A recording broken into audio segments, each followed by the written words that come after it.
نبي اللهم صل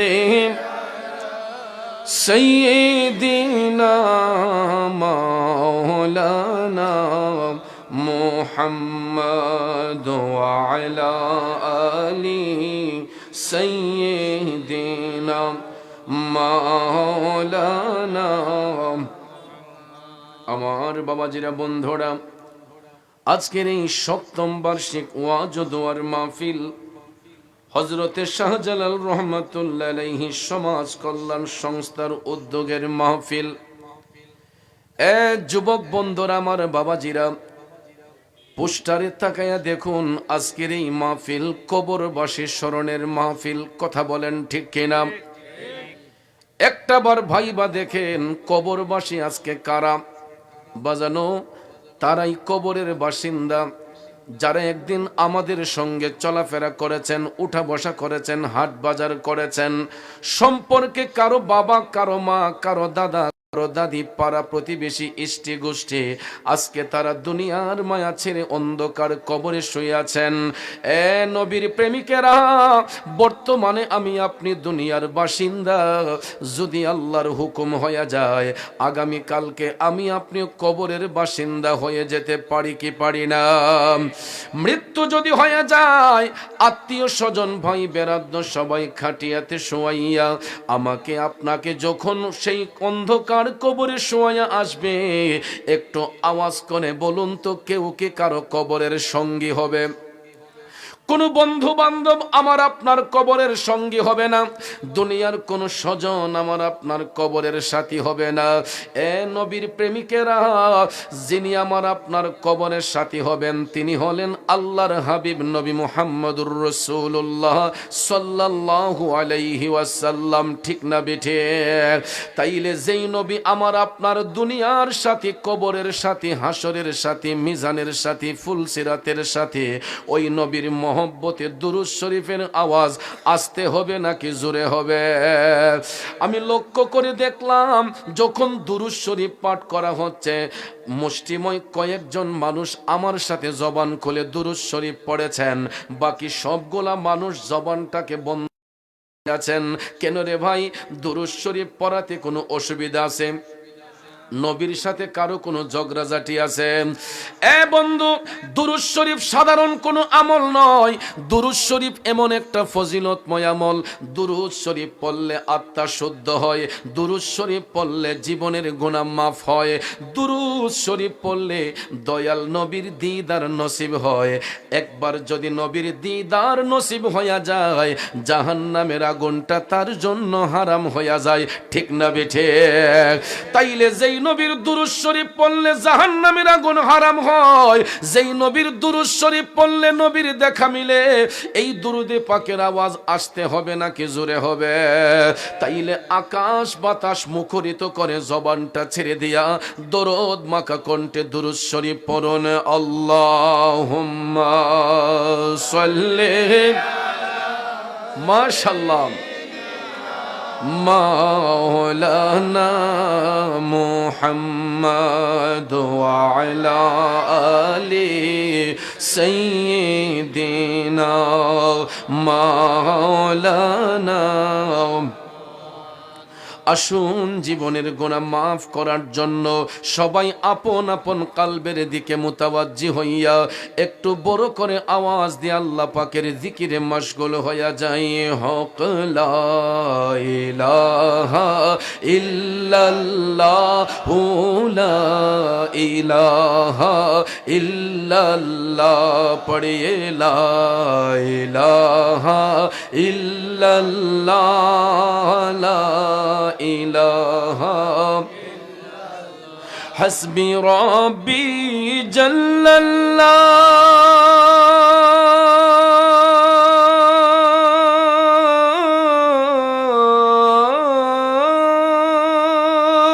মা ফি কলবি গায়রুল্লাহ, নূর মুহাম্মদ সাল্লাল্লাহ পড়িয়ে লা ইলাহা ইল্লাল্লাহ জোরে লা ইলাহা ইল্লাল্লাহ লা ইলাহা ইল্লাল্লাহ লা ইলাহা पढ़िए ला इलाहा दोनों जहां का रखवाला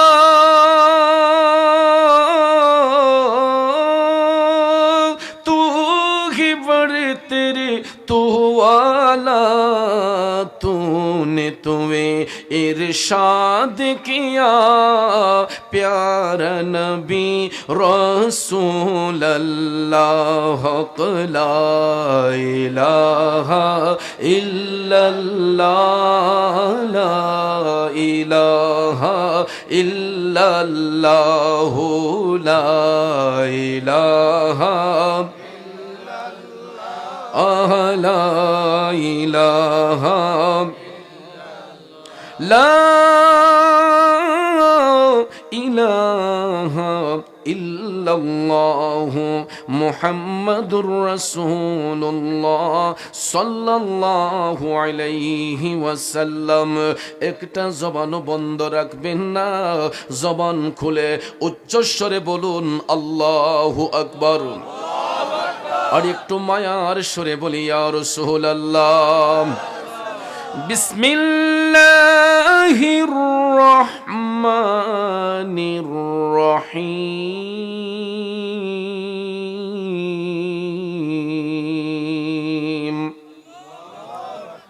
খাতামাল্লাহু আলা কুলুবিহিম وعلى سمعهم وعلى أبصارهم غشاوة ولهم عذاب عظيم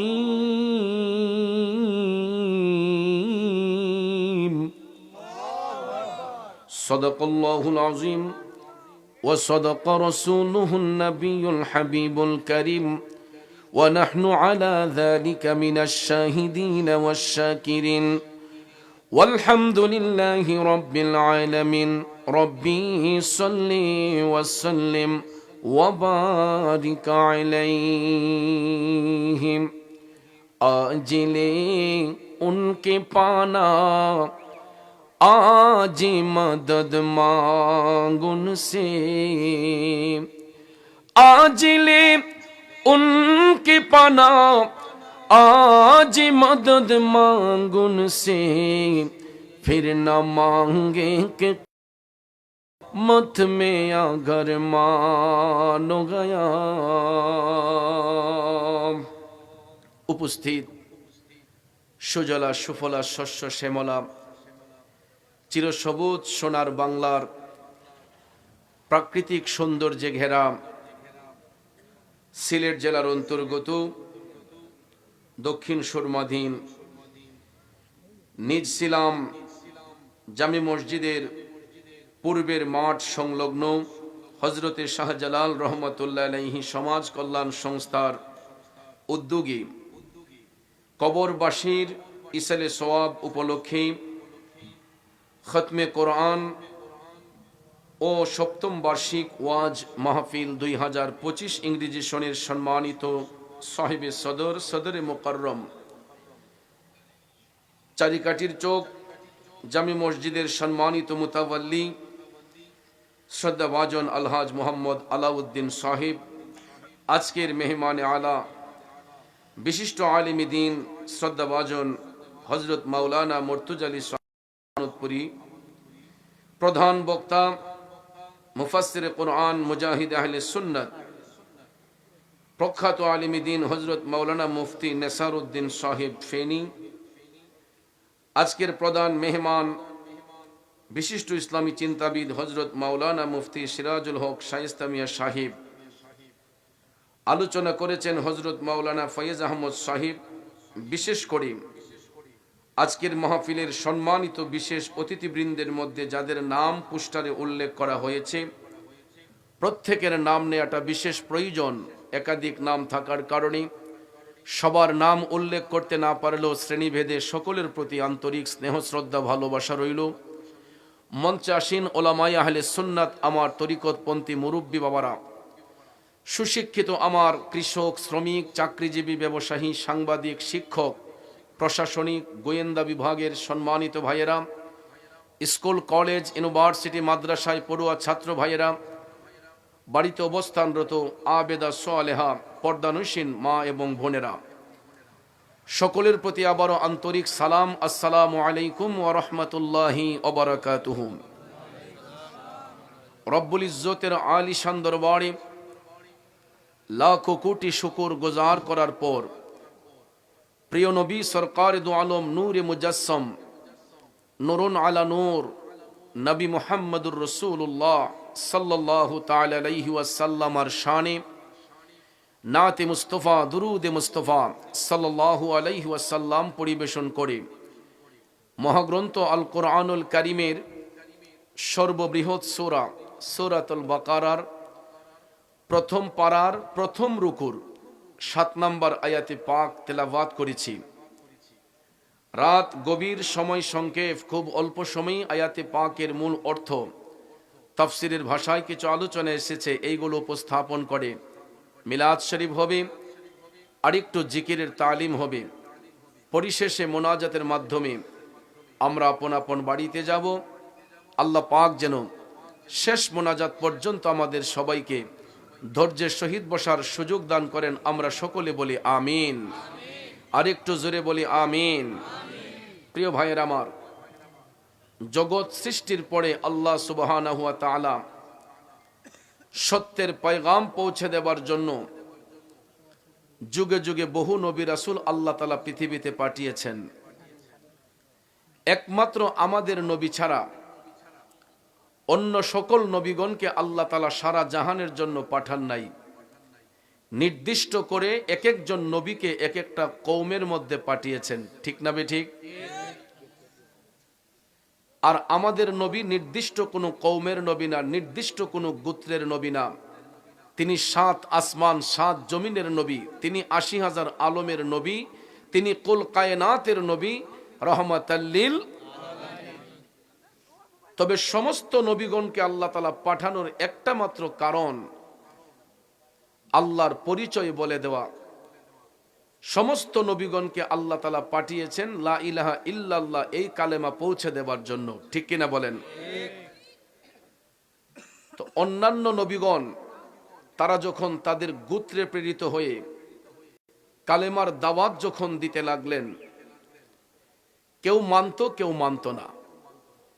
যেমন মূসা নবীর অনুসারীরা, এরা যদি স্বীকার করত লা ইলাহা ইল্লাল্লাহ, এরা পরে নিত মূসা কালিমুল্লাহ। ঈসা নবীর অনুসারীরা যদি কালেমা পড়তো লা ইলাহা ইল্লাল্লাহ, এরা স্বীকার করত ঈসা রুহুল্লাহ। এরকম ভাবে অন্যান্য নবীগণের অনুসারীরা যদি কালেমা স্বীকার করত লা ইলাহা ইল্লাল্লাহ, তারা তাদের নবীর নামে কালেমা পড়তো। বাকিটা আপনারা বলেন, সকাল থেকে সন্ধ্যা পর্যন্ত কেউ যদি লা ইলাহা ইল্লাল্লাহ মূসা কালিমুল্লাহ, লা ইলাহা ইল্লাল্লাহ ঈসা রুহুল্লাহ, লা ইলাহা ইল্লাল্লাহ ইব্রাহিম খলিলুল্লাহ, লা ইলাহা ইল্লাল্লাহ আদম সফিউল্লাহ, এরকম ভাবে অন্যান্য নবীর নামে কালেমা জপতেই থাকে, আপনারা বলুন কালেমার কি সমাপ্তি হবে? জোরে বলেন হবে? বন্ধুরা আমার, বাবাজিরা, সকাল থেকে সন্ধ্যা পর্যন্ত, সন্ধ্যা থেকে গভীর রাত পর্যন্ত কেউ যদি শুধু লা ইলাহা ইল্লাল্লাহ কালেমা জপতে থাকে, অন্যান্য নবীর নাম নিতে থাকে, কালেমার সমাপ্তি ততক্ষণ পর্যন্ত হবে না যতক্ষণ আমার মৌলার কালেমা যুক্ত করা না হবে। কারণ লা ইলাহা ইল্লাল্লাহ নবীদের কালেমা আমার আল্লাহ শিখাইয়া দিছে মুহাম্মাদুর রাসূলুল্লাহ সাল্লাল্লাহু আলাইহি ওয়াসাল্লাম, ঠিক না বেঠিক? বন্ধুরা আমার, বাবাজিরা, এখন সকাল থেকে সন্ধ্যা পর্যন্ত লা ইলাহা ইল্লাল্লাহ কালেমা জপতে থাকুন, যতক্ষণ মুহাম্মাদুর রাসূলুল্লাহ পাঠ না করা হবে ততক্ষণ পর্যন্ত কালেমার কি সমাপ্তি হবে? এই জন্য কবি বলেছেন কালমার আগে পরে আল্লাহ, মাঝখানে রাসূল, সৃষ্টি কোলে মোদের নবীর নাই যে সমতুল। আল্লাহ পাকের প্রিয় নবী সৃষ্টির উপরে এলেন নূরের নবী যখন মক্কা নগরে, এলেন নূরের নবী যখন মক্কা নগরে। এ আমার দক্ষিণ সুরমার বাবাজিরা, ও যুবক বন্ধুরা রে, আমার মদিনার কামলিওয়ালা নবী, মায়ার নবী, দয়ার নবী ইচ্ছে করে পৃথিবীতে আসেন নাই। আল্লাহ রাব্বুল আলামিন দয়া করে মায়া করে নূরের নবীকে সূরতে বাশার রূপ দান করে সত্য প্রচারের জন্য পৃথিবীর মধ্যে পাঠিয়েছেন। মায়ার নবী, দয়ার নবী অস্ত্র হাতে নিয়ে কালেমার দাওয়াত দেন নাই, বোমা হাতে নিয়ে কালেমার দাওয়াত দেন নাই, তরবারি হাতে নিয়ে রাসূল কালেমার দাওয়াত দেন নাই। আমার মদিনার কামলিওয়ালা নবী মধুমাখা জবান মোবারক দিয়া যখন কালেমার দাওয়াত দিতেন, বেদিনের অন্তরে দিনের মহব্বত পয়দা হইয়া যাইত। কিন্তু আফসোসের বিষয় হলো এই সত্য কালেমার দাওয়াত নিয়ে রাসূল গেলেন আপন চাচা আবু জেহেলের কাছে। আমার নবী মুচকি হেসে দিয়ে বললেন, চাচা এই বাণী পাঠ করুন, এই কালেমা পাঠ করুন, এটা সত্য বাণী। আবু জেহেল ডাক দিয়া কয়, ভাতিজা এই কালেমা যে সত্য বাণী এটার কি প্রমাণ তুমি দিতে পারবা? মুচকি মুচকি হাসি দিয়ে আমার রাসূল বললেন, চাচা এই কালেমা যে সত্য বাণী কোন প্রমাণটা আপনার দরকার? কোন প্রমাণটা দিলে আপনি বিশ্বাস করবেন এই কালেমা সত্য বাণী? আবু জেহেল ডাক দিয়া কয়, ভাতিজা আমি তখনই মনে করব তোমার এই কালেমা সত্য বাণী যদি তুমি আসমানের চন্দ্রটারে দুই টুকরো করে দেখাও। আমি সিলেট জেলার কাছে জানতে চাই, নবী প্রেমিকদের কাছে জানতে চাই, আমার মদিনার কামলিওয়ালা নবী চাঁদ দু টুকরো করার ক্ষমতা রাখে কি রাখে না? এই বিশ্বাস আপনাদের আছে না নাই? আমার মদিনার কামলিওয়ালা নবী মুচকি মুচকি হাসি দিয়ে বললেন, চাচা আসমানের চন্দ্র দুই টুকরো হলেই কি আপনি কালেমা পড়বেন? আবু জেহেল কয়, তুমি আগে দেখাও। আমার নবী দেখাতে পারবেন কি পারবেন না? বন্ধুরা আমার, বাবাজিরা, হাজী সাহেবরা এখনো পর্যন্ত যারা মক্কা শরীফ যান, আপনারা যখন নবীজি যেই বাড়িতে শুভাগমন করেছেন ওই বাড়ির একটু কাছেই গিয়া দেখবেন এখনো নবীজি যেই জায়গার মধ্যে দাঁড়িয়েছিলেন, যেই পাহাড়ের মধ্যে দাঁড়িয়েছিলেন, জাবালে আবু কুবাইস নামক একটা জায়গা আছে। ওই জায়গার মধ্যে নবীজি পাথরের উপরে দাঁড়াইয়া আঙ্গুল মোবারক ইশারা করিয়া আকাশের চাঁদের দিকে ইশারা করতে দেরি হয়েছে, চাঁদ দু টুকরো হইতে দেরি করে নাই। এই জন্য কবি বলেছেন, আবু জেহেল ने भी कहा चाँद दो टुकड़े करे वो भी करके दिखाया है, वो नबी हमारा है, वो नबी हमारा है, जिसका कोई सानी नहीं, वो नबी हमारा হে। একটা জবানও বন্ধ রাখবেন না, চিৎকার মেরে বলি আল্লাহু আকবার। বন্ধু আমার মদিনার কামলিওয়ালা নবী, মায়ার নবী, দয়ার নবী জাবালে আবু কুবাইস পাহাড়ের মধ্যে দাঁড়াইয়া আকাশের চন্দ্রের দিকে ইশারা করতে দেরি হয়েছে, আকাশের চাঁদ দু টুকরো হইতে দেরি করে নাই। سيطي الشجر نطق الحجر شق القمر بإشارته الله الله الله الله الله الله الله আল্লাহ। কষ্ট হচ্ছে আমার বাবাজিরা, জগতের বন্ধুরা রে, ও মুরব্বী বাবা জিরা গো, আমার বাড়িতে অবস্থানরত মা বোনরা যারা শুনছেন, বলতেছিলাম কি, আমার দয়ার নবী মায়ার নবী আকাশের চন্দ্র আঙ্গুল মুবারক দিয়ে ইশারা করতে দেরি হয়েছে, চাঁদ দুটুকরো হইতে দেরি করে নাই। আবু জেহেল নিজ চোখে দেখেছে। আমার নবী মুচকি হেসে বললেন, চাচা দেখলেন তো, এবার বলুন চাচা কালেমা পড়বেন নে? বেঈমান আবু জেহেল আমার রাসূলের অন্তর মুবারকে তখন কষ্ট দিয়া বলল, ভাতিজা তুমি আর কত জাদুগিরি করবা? আরো জোরে কন নাউজুবিল্লাহ। আমার নবী কি জাদুঘর? বেঈমান আবু জেহেল দয়াল নবীর জ্বলন্ত মুজিজা মুবারক দেখার পরেও আমার রাসূলকে বলে নবী নাকি জাদুকর। এই কথাটা শোনার সাথে সাথে দয়াল নবীর চোখের পানি মুবারক টপ টপ করে ঝরতে লাগলো। আমার আল্লাহ তাআলা কুদরতের নজর দিয়া যখন দেখলেন আপন হাবিবের চোখের পানি টপ টপ করে পড়তেছে, আল্লাহ তাআলা ডাক দিয়া কই, জিবরাইল, ও জিবরাইল তাকাইয়া দেখো রে, আবু জেহেল আমার বন্ধু নবী মুস্তাফার অন্তর মুবারকে কষ্ট দিয়া দিছে। আমার আল্লাহ ডাক দিয়া কই, ও জিবরাইল, আমার বন্ধু নবী মুস্তাফার সামান্যতম কষ্ট আমি আল্লাহ সহ্য করতে পারি না। যাও জিবরাইল যাও, আবু জেহেলের দাঁত ভাঙ্গা জবাব দিয়ে আসো, ওহী নিয়ে আমার বন্ধুর কাছে চলে যাও। সাথে সাথে কোরআনে পাকের আয়াত অবতীর্ণ হয়ে গেল। সূরা বাকারার 7 নম্বর আয়াতে পাক আল্লাহ রাব্বুল আলামিন ওহীর মাধ্যমে জিবরাইল আলাইহিস সালামকে নবীর কদমে পাঠাইয়া দিলেন।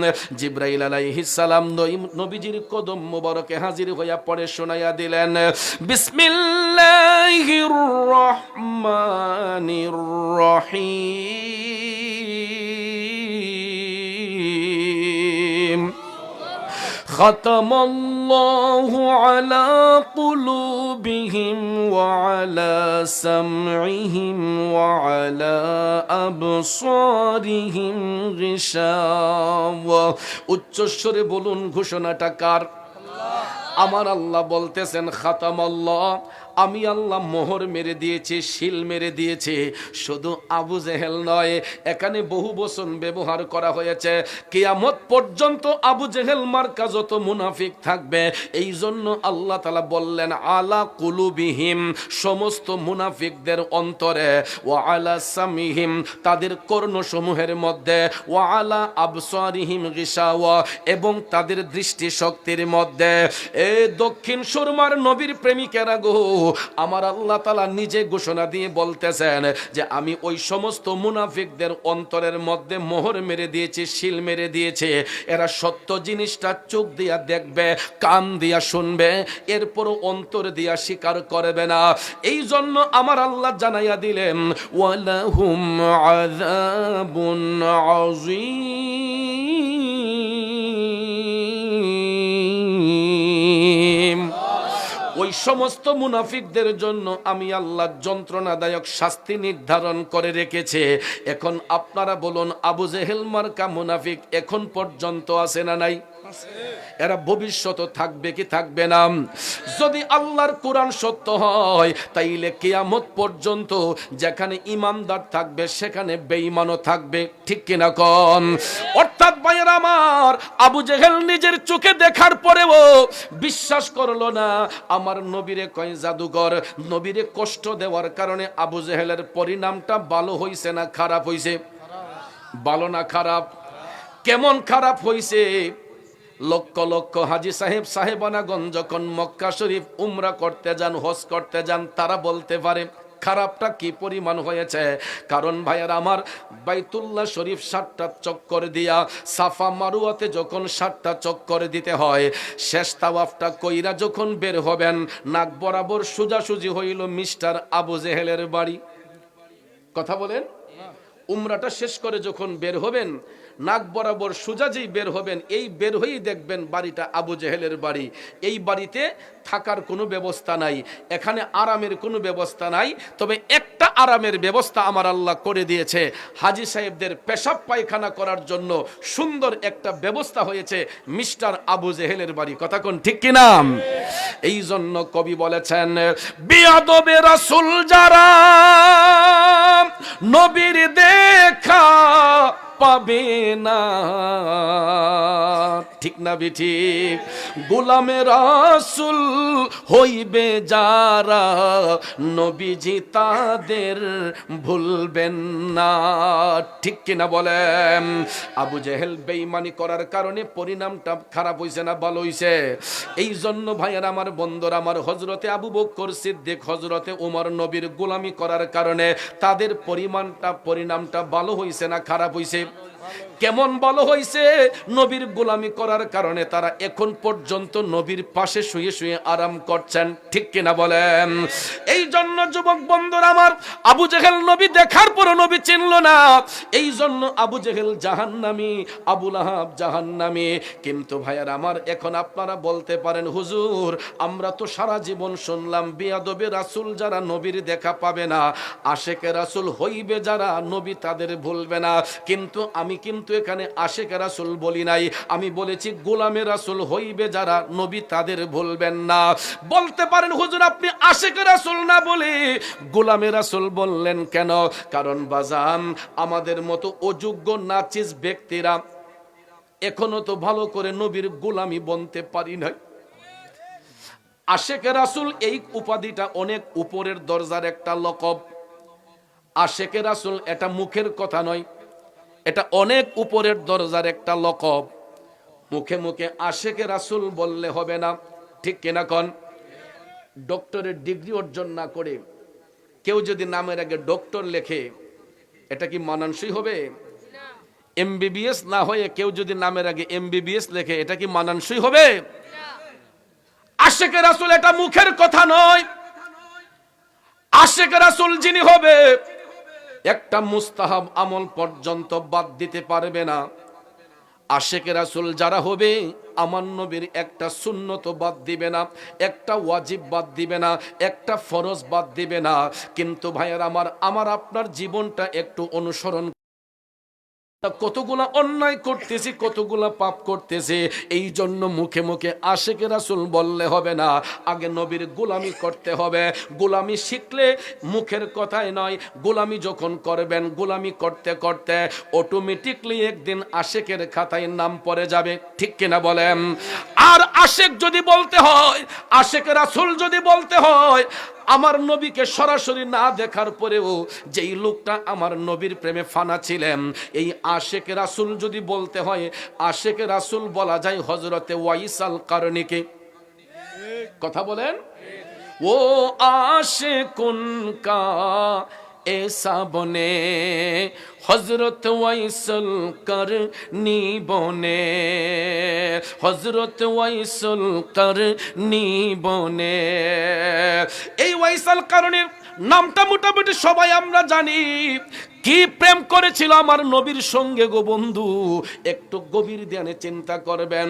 উহুদের ময়দানে আমার মদিনার কামলিওয়ালা নবী যখন রোমা পাহাড়ের একটা সাইডে রাসূল যখন দাঁড়িয়েছিলেন, কাফেররা যখন একটার পর একটা পাথর আমার নবীকে উদ্দেশ্য করে মারতে লাগলো, হঠাৎ করে দেখা যায় একটা পাথরের আঘাত গিয়ে আমার নবীর দন্ত মুবারকের মধ্যে লেগেছে। পাথরটা পড়ার সাথে সাথে আমার দয়াল নবীর দাঁত মুবারক ভেঙে গেছে, রক্ত মুবারক গোলা টপ টপ করে ঝরতেছে। আমার রাসূল উহুদ পাহাড়ের মধ্যে যেই জায়গাতে বসেছিলেন, আমি অধম গুনাহগার 2017 সালে যখন মদিনা শরীফ গেছি, আমি তখনও দেখে আসছি বাজান, এখনো ওই জায়গাতে নবীজির হাত মুবারকের ছাপ, পাও মুবারকের ছাপটা লেগে আছে। কিন্তু হাজী সাহেবরা ভিড় করার কারণে এখন সৌদির সরকার এটাকে সিমেন্ট দিয়ে বন্ধ করে রাখছে, যাতে হাজী সাহেবরা এখানে গ্যাদারিং না করে। রাসূল যেখানে বসেছিলেন, দাঁত মুবারক শাহাদাত বরণ করার পরে ওই জায়গার মধ্যে যে বসেছিলেন, আমার নবীজির কষ্ট হয়েছিল। দাঁত মুবারক থেকে যখন মুবারক টপ টপ করে পড়ছিল, তখন তো ভাইয়ার আমার 3টি লাইন ছিল না, মোবাইল ফোন ছিল না, নাকি ছিল? কোন সফটওয়্যার ছিল না, গুগল সফটওয়্যার আবিষ্কার হয় নাই। বর্তমানে তো আমরা কোন জায়গায় সংঘর্ষ হলে, দ্বন্দ্ব হলে মুহূর্তের মধ্যে খবরটা জানতে পারি মোবাইল ফোনের মাধ্যমে। ঠিক কিনা বলেন? মোবাইল ফোনের মাধ্যমে এর মধ্যে খবর জানতে পারি। তখন সময় তো এই অ্যান্ড্রয়েড মোবাইল, বাটন মোবাইল এইগুলা কিছুই ছিল না। কিন্তু তখনও আমার আল্লাহ একটা সফটওয়্যার সৃষ্টি করেছিলেন। এই সফটওয়্যারটা হচ্ছে প্রত্যেকটা মানুষের বাম স্তনের 2 আঙ্গুল নিচে। এই সফটওয়্যারটাকে বলা হয় লাতিফায়ে কালব। কি বলা হয়? এই সফটওয়্যারটাকে বলা হয় লতিফায়ে কালব। এটা জন্মের পরে আয়নার মতো পরিষ্কার থাকে। নারী পুরুষ যখন 12 বছর প্লাস হয়, তখন নফসে আম্মারার ধোঁকার মধ্যে পড়িয়া মানুষ যখন পাপের দিকে ড্রাইভার্ট হয়ে যায়, আস্তে আস্তে করে ওই কালটা অন্ধকার হইয়া যায়। যেই রকম কয়লা পুরলে আংরা হইয়া যায়, গুনাহ করতে করতে মানুষের দিলটা পাষাণ হইয়া যায়। দিলটা যখন মরে যায়, ওই মানুষ মানুষকে খুন করতে দ্বিধা করে না। আর যেই ব্যক্তির কাশফুল কুলুব হয়, কালবটা যখন নূরান্বিত হয়, কালবটা যখন নূরান্বিত হয়, ওই বান্দা শুধু দুনিয়া নয়, চোখ বন্ধ করলে আমার আল্লাহর আরশ পর্যন্ত দেখতে পায়। বন্ধুরে, উহুদ পাহাড়ে আমার নবীজির দাঁত মুবারক শহীদ হয়েছে। ইয়ামেন দেশের অন্তরালে ছোট্ট একটা এলাকা করণ। এই করণ দেশের মধ্যে আমার নবীর প্রেমের একটা পাগলা ছিল। ওই পাগলার নাম ছিল হযরতে ওয়াইস আল কারনী। এটা দুনিয়ার পাগল না, ভাবের পাগল না। এই ওয়াইস আল কারনী আমার আল্লাহর প্রেমে পাগল ছিলেন, আমার নবীর প্রেমে পাগল ছিলেন। ঠিক কিনা কম? এই জন্য আসে কয়, নবীর প্রেমে পাগল হলে, নবীর প্রেমে পাগল হলে আল্লাহ তাআলা খুশি।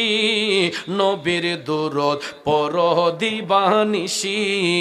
নবীর প্রেমে পাগল হলে, নবীর প্রেমে পাগল হলে আল্লাহ তাআলা খুশি। নবীর দুরূদ পড়ো দিবানিশি। খারাপ লাগতেছে ভাইয়েরা, বন্ধুরে, এই করণ দেশের মধ্য থেকে ওয়াইস আল কারনী যখন কাশফুল কুলুবের মাধ্যমে অন্তর চক্ষু দিয়া যখন জানতে পারলো যে আমার নবীজির দাঁত মুবারক শাহাদাত বরণ করেছে, টপ টপ করে চোখের পানি ছেড়ে ওয়াইস আল কারনী কান্না শুরু করে দিলেন। না জানি আমার দয়াল নবীর কত কষ্ট হয়েছে। ওয়াইস আল কারনী টপ টপ করে চোখের পানি ছেড়ে কান্না করে কয়, আমি কি করব, কি করব রে, আমার নবীজির না জানি কত কষ্ট হয়েছে।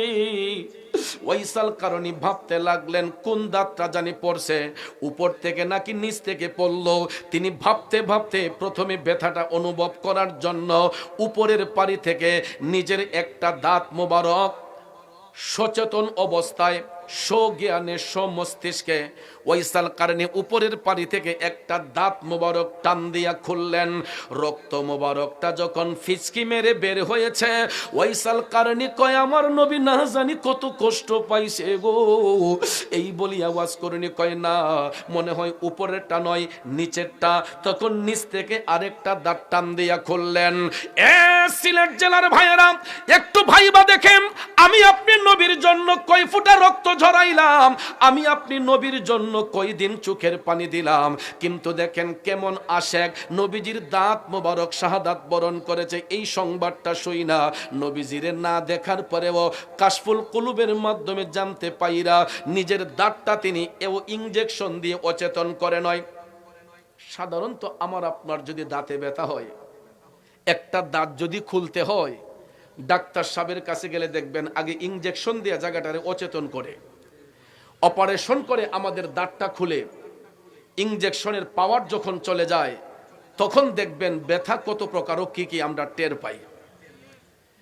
কিন্তু ওয়াইস আল কারনী ইনজেকশন দিয়ে অচেতন করে নয়, কোন মেডিসিন দিয়ে অচেতন করে নয়, স্বজ্ঞানে স্বমস্তিষ্কে একটা একটা দাঁতে দইরা টান শুরু করলেন। রক্তটা যখন বের হয়, ওয়াইস আল কারনী কয়, আমার নবীর না জানি কত কষ্ট হয়েছে। এই কষ্টের কথা চিন্তা করতে করতে একটা নয়, দুইটা নয়, নিজের 32টা দাঁত মুবারক আমার জিন্দা নবীর প্রেমে কুরবান কইরা দিছে। ও आशे कुन का ऐसा बने हजरत वैसल करनी बने पाया नबी को एक दात पर, उनको 32 घराना खुल गई। इश्क नबी दिल में पैदा करो, क्या रसूल खुदा के ভুল গিয়ে।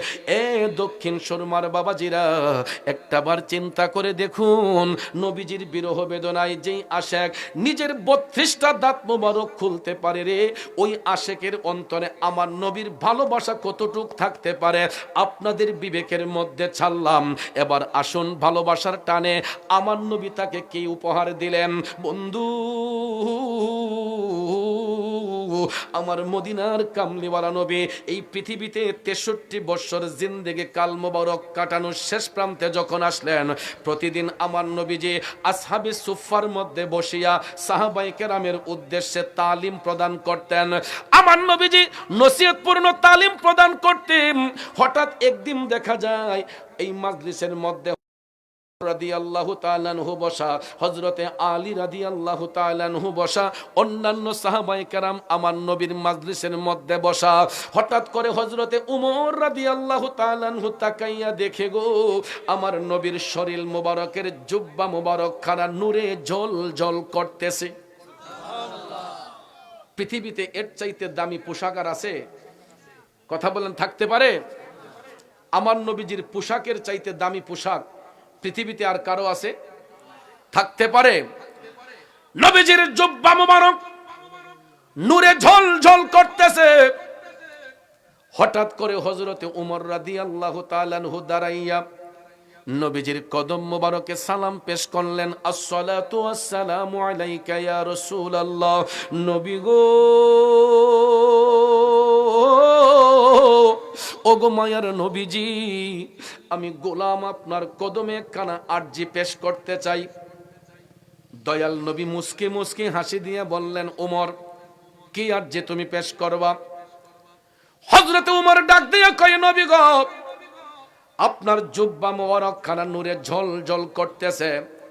ইয়া রাসূলুল্লাহ, নবী গো, যদি আপনার ভেসাল হইয়া যায়, ইন্তেকাল হইয়া যায়, আপনার এই জুব্বাখানা আমরা কাকে দান করব, কি করব?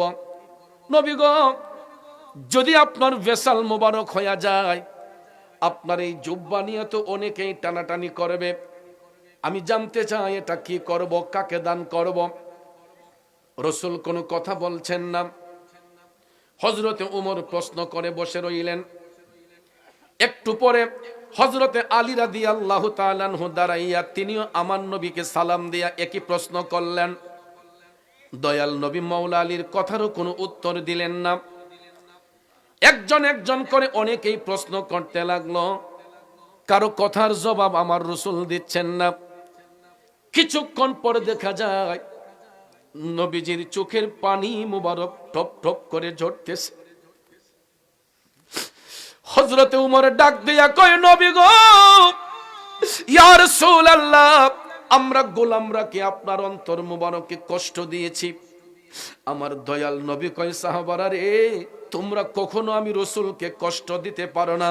হযরত উমর ডাক দিয়া কয়, তাইলে নবী গো, আপনার চোখের পানি মুবারক পড়তেছে কেন? আমার রাসূল বললেন, উমর, ও আলী, তোমরা শোনো, যেই দিন আমি রাসূলের ভেসাল হইয়া যাবে, আমি রাসূলের ভেসাল হওয়ার পরে তোমরা কেউ আমার জুব্বা নিয়ে টানাটানি কইরো না। আমি এই মুহূর্তে আমার একটা পাগলার কথা স্মরণ করে কাঁদতেছি। সাহাবায়ে কেরাম ডাক দিয়ে কয়, নবী গো, কে সেই ভাগ্যবান পাগল যার জন্য দিনের নবী চোখের পানি ছেড়ে কান্দে? আমার রাসূল কয়, আমার এই পাগলার নাম হলো ওয়াইস।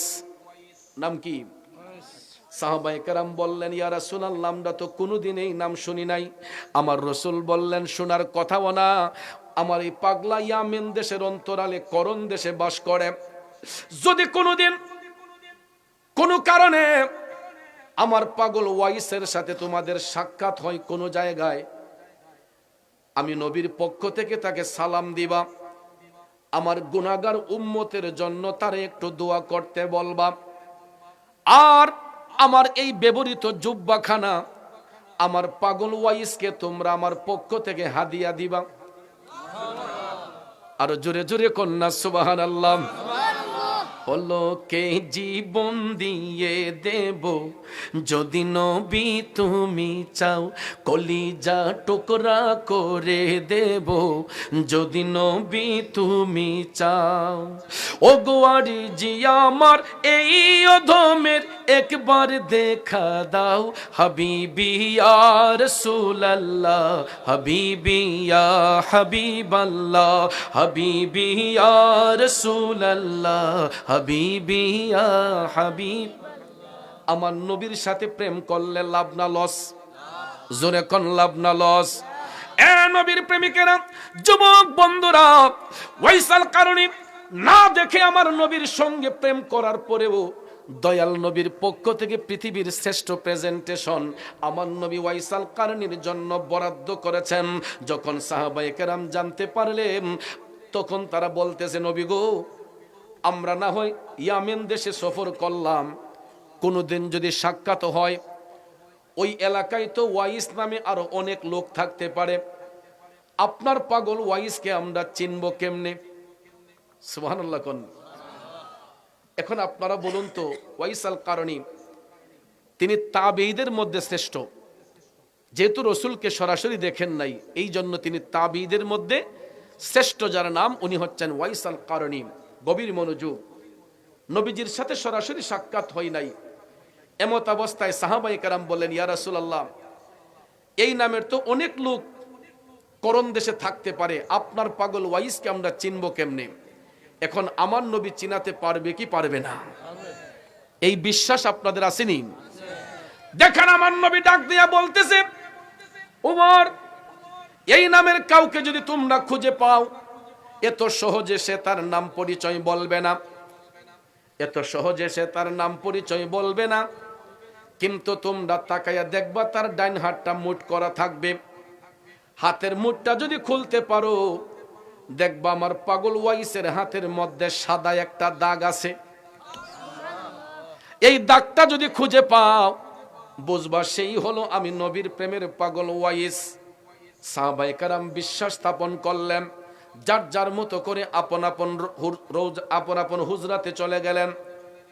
এরপর থেকে দিন যায় রাত যায়, দিন যায় রাত যায়, যাইতে যাইতে যাইতে যাইতে গো, হঠাৎ একদিন শোনা যায় আমার মদিনার কামলিওয়ালা নবী, মায়ার নবীর বেসাল মুবারক হয়েছে, ইন্তেকাল মুবারক হয়েছে।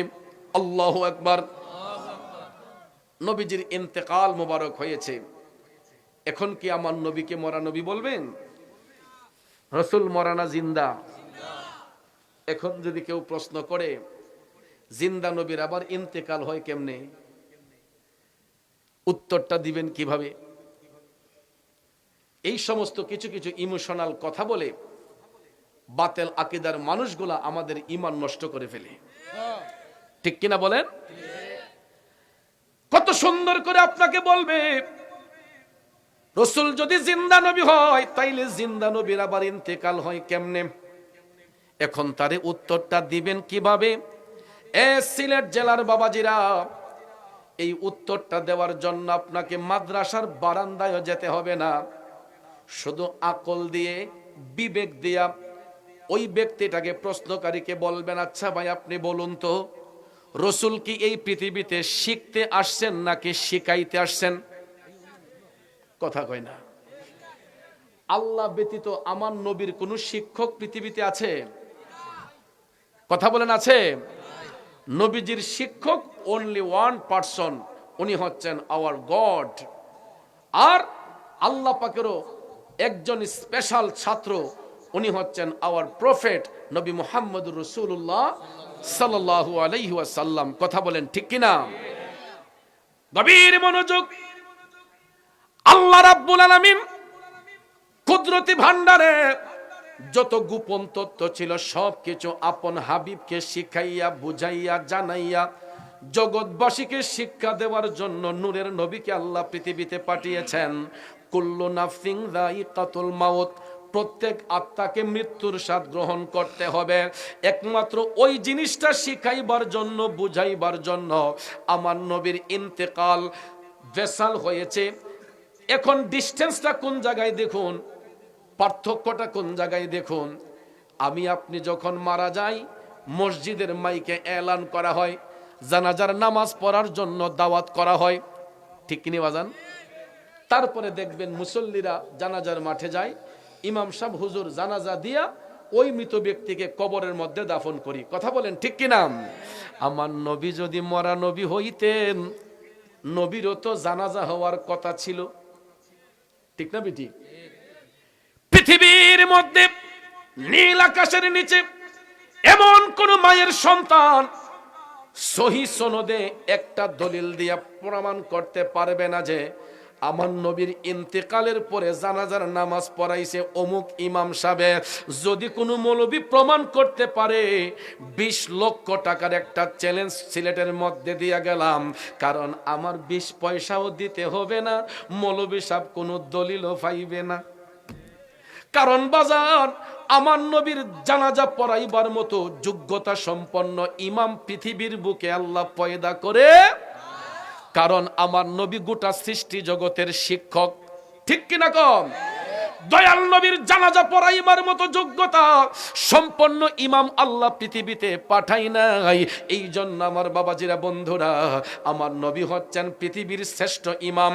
কারণ রসুল যখন মেরাজ শরীফের মধ্যে গিয়েছিলেন, মসজিদুল আকসার মধ্যে আমার আল্লাহ সমস্ত আম্বিয়া কেরামকে উপস্থিত করাইয়া আমার নবীকে ইমামতির মুসল্লায় দেওয়া হয়েছে, ঠিক কিনা কম?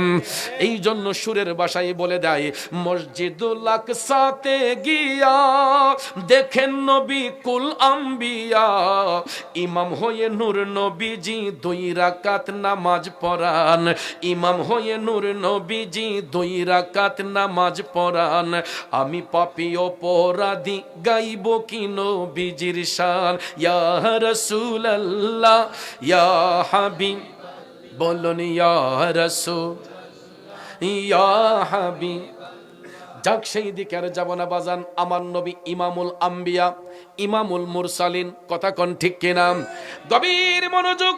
নবীজির ইন্তেকাল মুবারক একমাত্র আমাদেরকে শিক্ষা দেওয়ার জন্য যে আমরা দুনিয়াতে চিরস্থায়ী নয়, এই দুনিয়া ছেড়ে আমরা পরজগতে যাব, ইহজগৎ ছেড়ে পরজগতে যাব। এই জন্য দয়াল নবী এটা শিখাইবার জন্য, বুঝাইবার জন্য আমার নবীর বেসাল হয়েছে, ইন্তেকাল মুবারক হয়েছে। এই জন্য ভাইয়ের আমার, নবী শুধু দুনিয়ার জন্য রহমত নয়, নবী কবরে রহমত, হাসরে রহমত, মিজানে রহমত, ফুলসিরাতে রহমত। আল্লাহর সৃষ্টি জগতে যতটা জগৎ সমূহ রয়েছে, যেখানে আল্লাহ রাব্বুল আলামিন, সেখানে আমার নবী রাহমাতাল লিল আলামিন, ঠিক কিনা কোন? এখন দেখুন আল্লাহ তাআলা আপন হাবিবকে কত ইজ্জত দান করেছে। আমার আল্লাহর উপাধি হলো রাব্বুল আলামিন, আমার নবীর উপাধি হলো রাহমাতাল লিল আলামিন। বন্ধুরে, রাব্বুল আলামিন লিখতে আরবি যতটা অক্ষর লাগে, রাহমাতাল লিল আলামিন লিখতে আরবি ততটা অক্ষর লাগে। শুধু তাই নয়, লা ইলাহা ইল্লাল্লাহ কালেমা লিখতে যতটা অক্ষর লাগে, মুহাম্মাদুর রাসূলুল্লাহ লিখতে ততটা অক্ষর লাগে। মক্কাতুল মুকাররমা লিখতে আরবি যতটা অক্ষর লাগে, মদিনাতুল মুনাওয়ারা লিখতে আরবি ততটা অক্ষর লাগে। দুনিয়াতে মসজিদ লিখতে যতটা অক্ষর লাগে, মাদ্রাসা লিখতে আরবি ততটা অক্ষর লাগে। তাইলে নামের সাথে নাম মিলাইয়া আপন হাবিবরে ইজ্জত দিছেন কে? আমরা তোমায় না চিনিলে তোমার কে আসে যায়, ও রাসূল আমরা তোমায় না চিনিলে তোমার কে আসে যায়। দুনো জাহান তোমারি নূরি কদমে ঝোকায়, ঠিক না বেঠিক? আল্লাহ তাআলা ডাক দিয়া কই, ও হাবিব, দুনিয়ার মোল্লা মুন্সি আপনার ইজ্জত দিলেই কি না দিলেই কি? ওয়া রাফা'না লাকা যিকরাক। আল্লাহ কয়, হাবিব আপনার ইজ্জত, আপনার প্রশংসা আমি আল্লাহ বাড়াইয়া দিছি। দুনিয়ার কোন মোল্লা মুন্সি কমাইবার সাধ্য নাই, বাড়াইবার সাধ্য নাই। নবীর ইজ্জত, নবীর প্রশংসা বাড়াইয়া দিছেন কে? জোরে কোন কে? আল্লাহ দিয়েছেন নবীকে সম্মান, তোমারই হিংসাই হবে কি? আল্লাহ দিয়েছেন নবীকে সম্মান, ঠিক কিনা কোন? বন্ধুরা আমার, বাবাজিরা, আমার নবীর ইন্তেকাল মুবারক একমাত্র আমাদেরকে শিখাইবার জন্য, বুঝাইবার জন্য। যাক, আমি সেই দিকে গেলে আলোচনা লম্বা হয়ে যাবে। আসুন মূল কথার মধ্যে চলে যাই। আমার নবীর বিশাল মুবারকের পরে গো, হযরতে উমর, হযরতে মাওলা আলী, তারা ভাবলেন যে একটা সফর করি ইয়ামেন দেশের উদ্দেশ্যে। নবী তো বলেছেন যে কোনোদিন যদি আমার পাগল ওয়াইসের সাথে সাক্ষাৎ হয়, আমার জুব্বাখানা তাকে হাদিয়া দিও, আমার পক্ষ থেকে সালাম দিও, আমার উম্মতের জন্য দোয়া করতে বলিও। এই সিদ্ধান্তের মধ্যে অটল হয়ে হযরতে মাওলা আলী, হযরতে উমর তারা প্রিপারেশন নিলেন যে আমরা একটা সফর করি ইয়ামেন দেশে। দুইজন একসঙ্গে নবীজির জুব্বা মুবারক কানা হাতে নিয়ে তারা রওনা হয়ে গেলেন ইয়ামেন দেশের উদ্দেশ্যে। বন্ধু, যাইতে যাইতে যাইতে তারা যখন ইয়ামেন দেশে গিয়া উপস্থিত হলেন, তো ইয়ামেন তো একটা প্রদেশের নাম। ওই প্রদেশের অন্তরালে ছোট্ট একটা এলাকার নাম করন। অনেকেই চিনে না, জিজ্ঞেস করার পরে অনেকেই চিনে না। যেমন ধরেন দক্ষিণ সুরমা একটা থানা, ঠিক কিনা? দক্ষিণ সুরমার ভিতরে এমনও গ্রাম আছে আপনারা দক্ষিণ সুরমার বাই হয়েও আপনারা চিনেন না, আছে না? এটা একটা থানা। এই থানার অধীনে এমনও গ্রাম আছে আপনাদের অজানা। হযরতে উমর প্রতিদিন ইয়ামেন দেশে মাজলিসের মধ্যে বৈশাখ করণ দেশ তাল্লাশ করেন, কেউ চিনে না। প্রতিদিনের ন্যায় হঠাৎ একদিন অনেক বড় একটা মাজলিসের মধ্যে বৈশা তারা আলোচনা করতেছেন। এক পর্যায়ে হযরতে আলী ডাক দিয়ে বললেন, ও মাজলিসের ভাইয়েরা, আপনাদের এই মাজলিসের মধ্যে এখানে করণ দেশের কোনো লোক আসছেননি? তখন দেখা যায় আল্লাহর কুদরতে, আল্লাহর রহমতে কয়েকজন লোক পিছন থেকে হাত তুলে বলতেছে যে হুজুর, আমরা এখানে বাণিজ্য করতে আসছি, আমাদের বাড়ি করণ। সুবহানাল্লাহ কোন?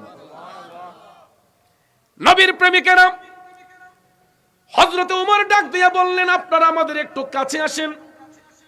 এই করণ দেশের ভাইরা যখন নিকটে আসলো, হযরতে উমর ডাক দিয়ে বললেন, ভাইরা, আপনাদেরকে ডাকার কারণ হলো, আচ্ছা বলুন তো, আপনাদের করণ দেশে ওয়াইস নামে কোনো লোক বাস করেনি? এরা বেড়াইতে কো, না হুজুর, এই নামের তো কোনো লোক আমাদের সমাজে বাস করে না। কিসে বাস করে না? এই নামের কোনো লোক আমাদের সমাজে বাস করে না। হযরত আলী ডাক দিয়া বললেন, আচ্ছা ভাই, এই নামের কোন ব্যক্তিকে আপনাদের এলাকায় চিনেননি? তখন করণ দেশের লোকেরা ডাক দিয়া কই, হুজুর, এই নামের কোন লোক আমাদের সমাজে বাস করে না, তবে ওই নামের একটা পাগলা আছে আমাদের এলাকার মধ্যে। হুজুর, ওই নামের একটা পাগলা আছে আমাদের এলাকায়, সে সমাজে বাস করে না। লোকালয়ের অন্তরালে আমাদের করণ দেশে নির্জন একটা জঙ্গল আছে। প্রায় সময় দেখি একটা গাইড কান্দে লইয়া জঙ্গলার ভিতরে আসা যাওয়া করে। টপ টপ করে চোখের পানি ছেড়ে দিয়া হযরত উমর ডাক দিয়া কই, ভাইয়েরা রে, এ করণ দেশের ভাইয়েরা, ওই পাগলটাকে আমাদের দরকার। আমরা ওই পাগলার সাথে একটু সাক্ষাৎ করতে চাই, আমাদেরকে নিয়ে যাবেননি? তখন লোকেরা ডাক দেয়া কই, হুজুর, আমাদের করণ দেশে এত লোক থাকতে পাগলারে তাল্লাশ করেন কেন? কথাটাই তো এই জায়গা। আসল কথা হলো ভাইয়ারা আমার, যে যারে চিনে সেই তারে কিনে। কথা বলেন। এই নিছিলামের মধ্যে ঘুইরা দেখে এমনও পাগল আছে রে, দেখতে হয়তো আমাদের কাছে তারে নোংরা মনে হয়। এই নিছিলামের মধ্যে গিয়েও দেখেন এমনও পাগল আছে, আমাদের চোখের সামনে দিয়ে হাঁটতেছে, দেখতে হয়তো আমাদের কাছে খারাপ লাগতেছে, তার নোংরা মনে হয়, আজাব মনে হয়। কিন্তু ওই পাগলাটাও যাইয়া দেখেন গোপনে আমার মৌলার সাথে প্রেম কইরা আল্লাহর বন্ধু হইয়া গেছে। এই জন্য নবীর প্রেমিকেরা পায়ে হাত ধরে বলবো, এমন একটা জায়গায় আজকে ওয়াজ করতে আসছি রে, এই জায়গার ইতিহাস অনেক লম্বা। সিলেটের নাম তো সিলেট ছিল না, এই সিলেটের পূর্ব নাম ছিল শ্রীহট্ট। ইতিহাস পইরা দেখেন, সিলেটের পূর্ব নাম ছিল কি? শ্রীহট্ট। শ্রীহট্ট মানে কি জানেন? এখানে হিন্দু স্ত্রীরা গন্ডগোল করত, ফ্যাসাদ করত। এই সিলেটের পূর্ব নাম ছিল শ্রীহট্ট। এই নামের পরিবর্তন হয়েছে সুলতানুল বাংলা। বাংলার সুলতান, বাংলার বাদশাহ, ইয়ামেন দেশ থেকে যিনি এই ইসলামের মশাল নিয়ে এসেছিলেন, হযরতে বাবা শাহজালাল মুজাররদ ইয়ামানি রহমাতুল্লাহ আলাইহি। কথা বলেন। তারা কোনো অস্ত্র নিয়ে আসেন নাই, কোনো বোমা নিয়ে আসেন নাই। তাদের সবচেয়ে বড় অস্ত্র ছিল, তাদের জবানে ছিল আল্লাহু আকবারের ধ্বনি। ঠিক কিনা কন? আজকে এই দেশে জন্মগ্রহণ করে অলিদের সাথে বেঈমানি শুরু হয়ে গেছে। প্রায় 250-র উপরে আল্লাহর অলিদের মাজার শরীফ, এর মধ্যে উল্লেখযোগ্য 95টা মাজার শরীফ ভাঙা হয়েছে। কথা কন। যাদের উসিলায় আমরা ধুতি কাপড় থেকে সেলাইযুক্ত কাপড় পরতেছি, বাবা শাহফরান রহমাতুল্লাহ আলাইহি মাজার শরীফও ভাঙ্গার ষড়যন্ত্র হয়েছিল। কথা বলেন। আল্লাহ বাঁচাইছে, আর না হলে একটা একটা ইটের হিসাব দিতে হইতো। আমরা সিলেটের ভাষায় হই যে খারু সিলাই সিন্নি খাইলাই মোল্লা সিনলাই না। আজকে মুসাফির হয়ে গেছেন, সাধু হয়ে গেছেন, বুজুর্গ হয়ে গেছেন। যদি আল্লাহর অলিগণ এই দেশে না আসতেন, এখনো রাজা গৌরগোবিন্দের অত্যাচারে আমরা হিন্দু সমাজে নিমজ্জিত থাকতাম। কারবালার ময়দানে ইমাম হুসাইন রক্ত ঢেলে দিয়ে শহীদ হয়ে যেরকম ইসলামকে তাজা করেছেন, এই বাংলার জমিনে সর্বপ্রথম রক্তের মাধ্যমে ইসলাম তাজা হয়েছে।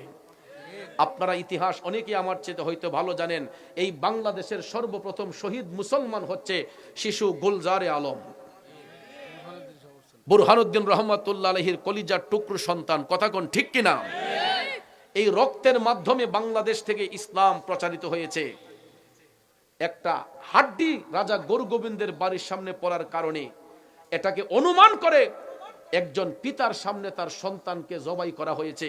বলুন পৃথিবীর ইতিহাসে কোন বাবাটা সহ্য করবে তার চোখের সামনে সন্তানকে জবাই করে?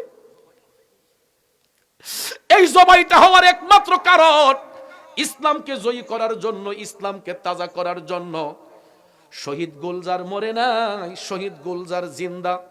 যদি আমার আল্লাহর কোরআন সত্য হয়, কোন শহীদ মরে না। ওয়ালা তাকুলু লিমান ইউকতালু ফি সাবিলিল্লাহি আমওয়াত বাল আহইয়াউ ওয়ালাকিন লা তাশউরুন। আমার আল্লাহ কয়, জগৎবাসীরা, যারা আমি আল্লাহর পথে শহীদ হয়ে যায়, যারা আমি আল্লাহর পথে কুরবান হয়ে যায়, তোমরা তাদেরকে মৃত বলিও না। বাল আহইয়াউ ওয়ালাকিন লা তাশউরুন, এরা জীবিত, তোমরা তাদের সম্পর্কে জানো না। এই জন্য বন্ধুরা, এই বাংলাদেশে ইসলাম প্রসারিত হয়েছে শহীদদের রক্তের বিনিময়ে।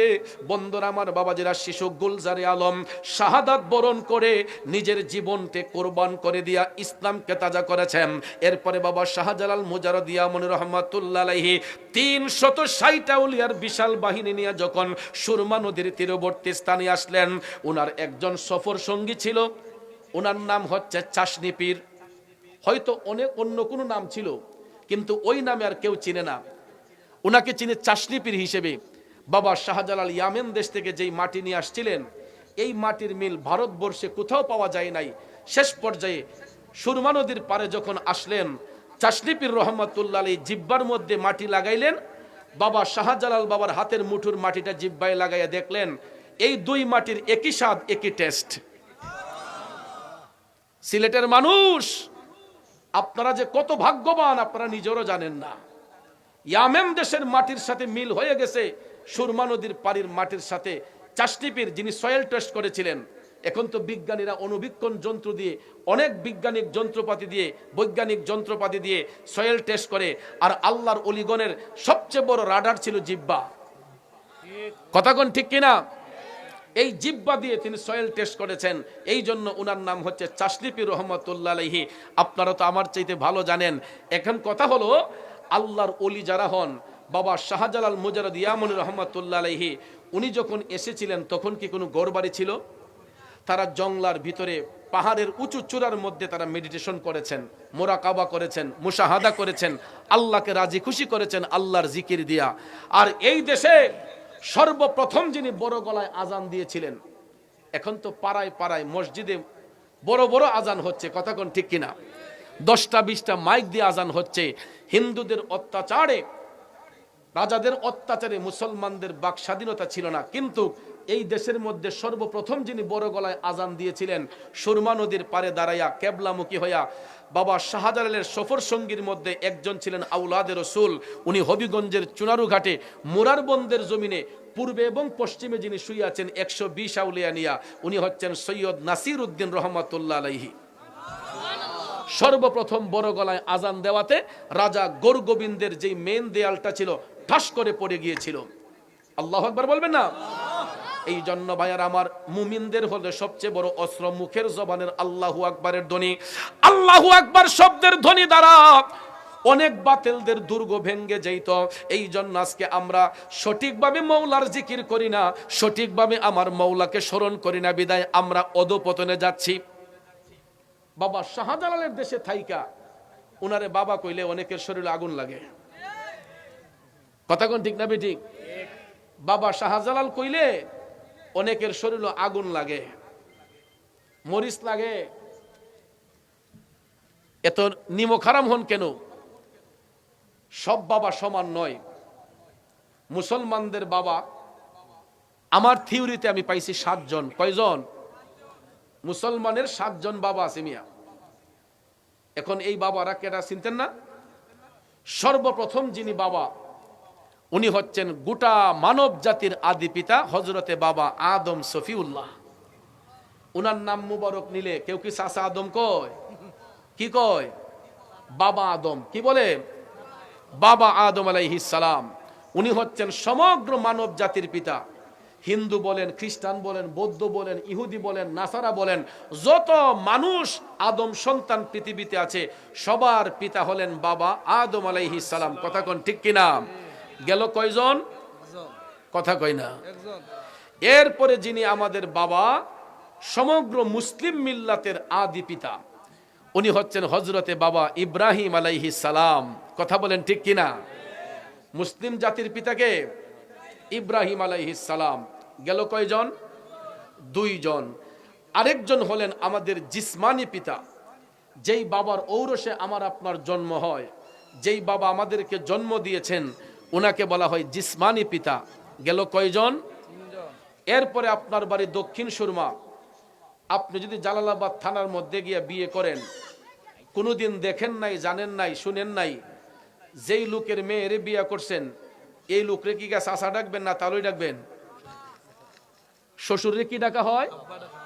বাপরে, নিজের বাপরে তো যত্ন করে ডাকে না, শ্বশুরে যেই দরদ দিয়ে আব্বা ডাকে। কথা কোন ঠিক না বেঠিক? তাইলে গেল কয়জন? 4 জন। কয়জন? এরপরে ভাইয়ার আমার, এই যে জালালাবাদ থানার দক্ষিণ সুরমার মধ্যে সম্পর্ক হয়, এই সম্পর্কের মধ্যখানে একজন মধ্যস্থতা করে, ওনাকে বলা হয় উকিল বাবা। কি বলা হয়? ঘটক না, ঘটক না, এটা আমাদের দেশে নাই। অনেকে মধ্যস্থতা যিনি করে, বিয়ে শাদীর মধ্যে একজনকে উকিল দিতে হয়, এই উকিল দিয়েও বাবা ডাকে। কয়জন হইল? 5 জন। কয়জন? আরেকজন হলো রুহানি পিতা। আরেকজন কি? রুহানি পিতা। রুহানি পিতা হলো প্রত্যেকের পীর মুর্শিদ, উস্তাদ। যেমন যার কাছ থেকে আমরা শিক্ষা গ্রহণ করি, মা, এই উস্তাদ, তারপরে পীর মুর্শিদ, শিক্ষক, এরা হচ্ছে বাবার আসনে। কথা কোন ঠিক না ঠিক? এটা রুহানি অভিভাবক, রুহানি পিতা, রুহানি পিতা। তাইলে গেল কয়জন? 6 জন। আরেকজন হলেন রাহমাতাল লিল আলামিন, তিনি সমস্ত রুহের পিতা। আরো জোরে কন্যা সুবহানাল্লাহ। তাইলে একজন মুসলমানের বাবা কয়জন? 7 জন। তাই এই জন্য আল্লাহর ওলিরা হচ্ছেন আমাদের রুহানি বাবা। কথা কোন ঠিক না বেঠিক? আর আমাদেরকে যিনি জন্ম দিয়েছেন উনি হচ্ছে আমাদের জিসমানি বাবা। জিসমানি পিতা আর রুহানি পিতা, প্রয়োগের ক্ষেত্রে ব্যবধান আছে। একজন জিসমানি, একজন রুহানি। শাহজালাল, শাহপুরান, সমস্ত ওলি আল্লাহগণ তারা হচ্ছেন আমাদের রুহানি পিতা। কথা বলেন ঠিক না বেঠিক? বন্ধুরা আমার, বাবাজিরা, কথায় কথা লম্বা হয়ে যায়, আমি সেই দিকে যাব না। ওয়াইসাল কারণী ওই এলাকার নির্জন জঙ্গলার মধ্যে আমার মৌলাকে তাল্লাশ করতে লোকেরা ডাক দিয়া কয়, হুজুর ওই পাগলা তো আমাদের সমাজে বাস করে না, লোকালয়ের অন্তরালে আমাদের এলাকায় নির্জন একটা জঙ্গল আছে, প্রায় সময় দেখি জঙ্গলার ভিতরে আসা যাওয়া করে। বন্ধুরে, এই কথা বলার পরে হযরতে ওমর বললেন, ঠিক আছে ভাই, একটু কষ্ট করে আমাদেরকে ওই জঙ্গলার পারে নিয়ে যান। লোকেরা কয়, হুজুর নিতে পারি, কিন্তু জঙ্গলার ভিতরে ঢুকতে পারবো না। কেন? কয়, অনেক হিংস্র প্রাণীর ডরে আমাদের এলাকায় কেউ জঙ্গলার ভিতরে যায় না, কিন্তু যারা আল্লাহর ওলি হয় এদেরকে জঙ্গলার বাঘেও খায় না। ঠিক কিনা কোন? Any problem? কোনো সমস্যা আছে? আমার ভাইয়েরা আমাকে আবদার করছে তারা স্বার্থ উদ্ধারের জন্য, ইনশাল্লাহ এটা আমি বলবো, কিন্তু আরেকটু ওয়াজ করলে কি কষ্ট হইব? ওয়াজের একটা ফিনিশিং লাগতো না? তাইলে আর একটু সময় ওয়াজ করি, তারপরে হেরার কামো যাই মনে, নাকি? দুইটি চালাইতে হইব, শ্রোতারও খুশি করান লাগবো, কমিটিরও খুশি করতে হবে। আমার সামরাহন লাগে, কুলরাহন লাগে। কথা কোন ঠিক না বেঠিক? একটু দুরূদ শরীফ পড়েন, আল্লাহুম্মা সাল্লি আলা সাইয়্যিদিনা মুহাম্মাদ নাবিয়ানা মাওলানা মুহাম্মাদ নবী শাফি মাওলানা। আমার যুবক বন্ধুরা, বাবাজিরা, গভীর মনোযোগ। হযরতে আলী ডাক দিয়ে বললেন, ভাই ঠিক আছে, আপনারা ভিতরে যেতে হবে না, শুধু আমাদেরকে লোকেশনটা একটু দেখাইয়া দিবেন। কয়, ঠিক আছে হুজুর, আগামীকাল চলেন। ওই রাতটা তারা এখানে অবস্থান করলেন। পরের দিন তারা করণ দেশের উদ্দেশ্যে রওনা হইলেন। নবীর প্রেমিকেরা, করণ দেশের উদ্দেশ্যে রওনা হইয়া যাইতে যাইতে যাইতে তারা করণ দেশে গিয়ে উপস্থিত হলেন। এবার জঙ্গলার পারে গিয়া লোকেরা কয়, হুজুর আমাদেরকে বিদায় দেন, আর ভিতরে যেতে পারবো না। হযরত উমর বললেন, এখন কি পাগলাকে ভিতরে পাওয়া যাবে? হুজুর এই টাইমে আসা যাওয়া করে, এখন গেলে পাইবেন। তখন হযরতে আলী, হযরতে উমর বললেন, আপনাদেরকে ধন্যবাদ, এই বলে তাদেরকে বিদায় দিলেন। এবার হযরতে উমর মওলা আলীকে সাথে নিয়ে নবীজির ব্যবহৃত জুব্বা মুবারক খানা নিয়ে জঙ্গলার ভিতরে ঢুকলেন। ঢুইকা দেখে গো, আমার নবীর প্রেমের পাগল ওয়াইসাল কারণে কিবলামুখী হইয়া আমার আল্লাহকে নামাজের মাধ্যমে সিজদা করতেছে। আরো জোরে জোরে কন্যা সুবহানাল্লাহ। ও নামাজ পড়নে, গহিনে ডুবিয়া নামাজ পড়ো। ঠিক কিনা কন? বাজার, নামাজ শুধু পড়লেই হবে না, যদি নামাজটা নামাজের মতো না হয়। নামাজ শুধু পড়লেই হবে না, যদি নামাজটা নামাজের মতো না হয়। আল্লাহ তাআলা বলেছেন, ইন্নাস সালাতা তানহা আনিল ফাহশাই ওয়াল মুনকার। নামাজ আল্লাহর বান্দাদেরকে অশ্লীল কাজ থেকে, খারাপ কাজ থেকে মুক্ত করে আনে। কিন্তু আমাদের দেশের নামাজিরা দেখবেন, নামাজ পড়া সুদের ব্যবসা করে। আমাদের দেশের নামাজিরা ঘুষের ব্যবসা করে। আমাদের দেশের কিছু কিছু নামাজি নামাজ পড়া হারাম খায়, আরেকজনের হক নষ্ট করে। আসেনি মিয়া? দুধের মাঝে পানিও মিশায়। আছে না এমন মুসল্লি? আপনাদের এলাকায় মনে হয় বাজারে দুধ বিক্রি হয় না, ব্রাহ্মণবাড়িয়া ডিস্ট্রিক্টে দুধ বিক্রি হয়। তো এক বেটা মনে করেন ফজরের নামাজ পড়ছে, ফইরা গায়ের বান্ধ যখন টান দিছে, দেখছে দুধটা গণ, ঠাস কইরা কিতা করছে, আদাসের পানি মিশাইলিছে। মিশাইয়া দুধের পরিমাণ বাড়াইয়া বালতি লাইয়া বাজারে যাইতেছে, হাজি রুমাল মাথা দিয়া জিকিরে করতেছে, সুবহানাল্লাহ ওয়ালহামদুলিল্লাহ। আসেনি মিয়া? মুখে আল্লাহর জিকির, অন্তরে শয়তানি। এমন লোক আসেনি? বাজারে গিয়া যখন মিটার দিয়া নাফছে, দেখা যায় দুধের মাঝে পানি মিশাইল। তাইলে এই মুসল্লির কোনো গুণ আসেনি? নামাজ পড়লাম আল্লাহকে খুশি করার জন্য, কিন্তু নামাজ পড়া চিটারি বাটফারি করলে ওই নামাজ দিয়া কি আল্লাহ পাওয়া যাবে?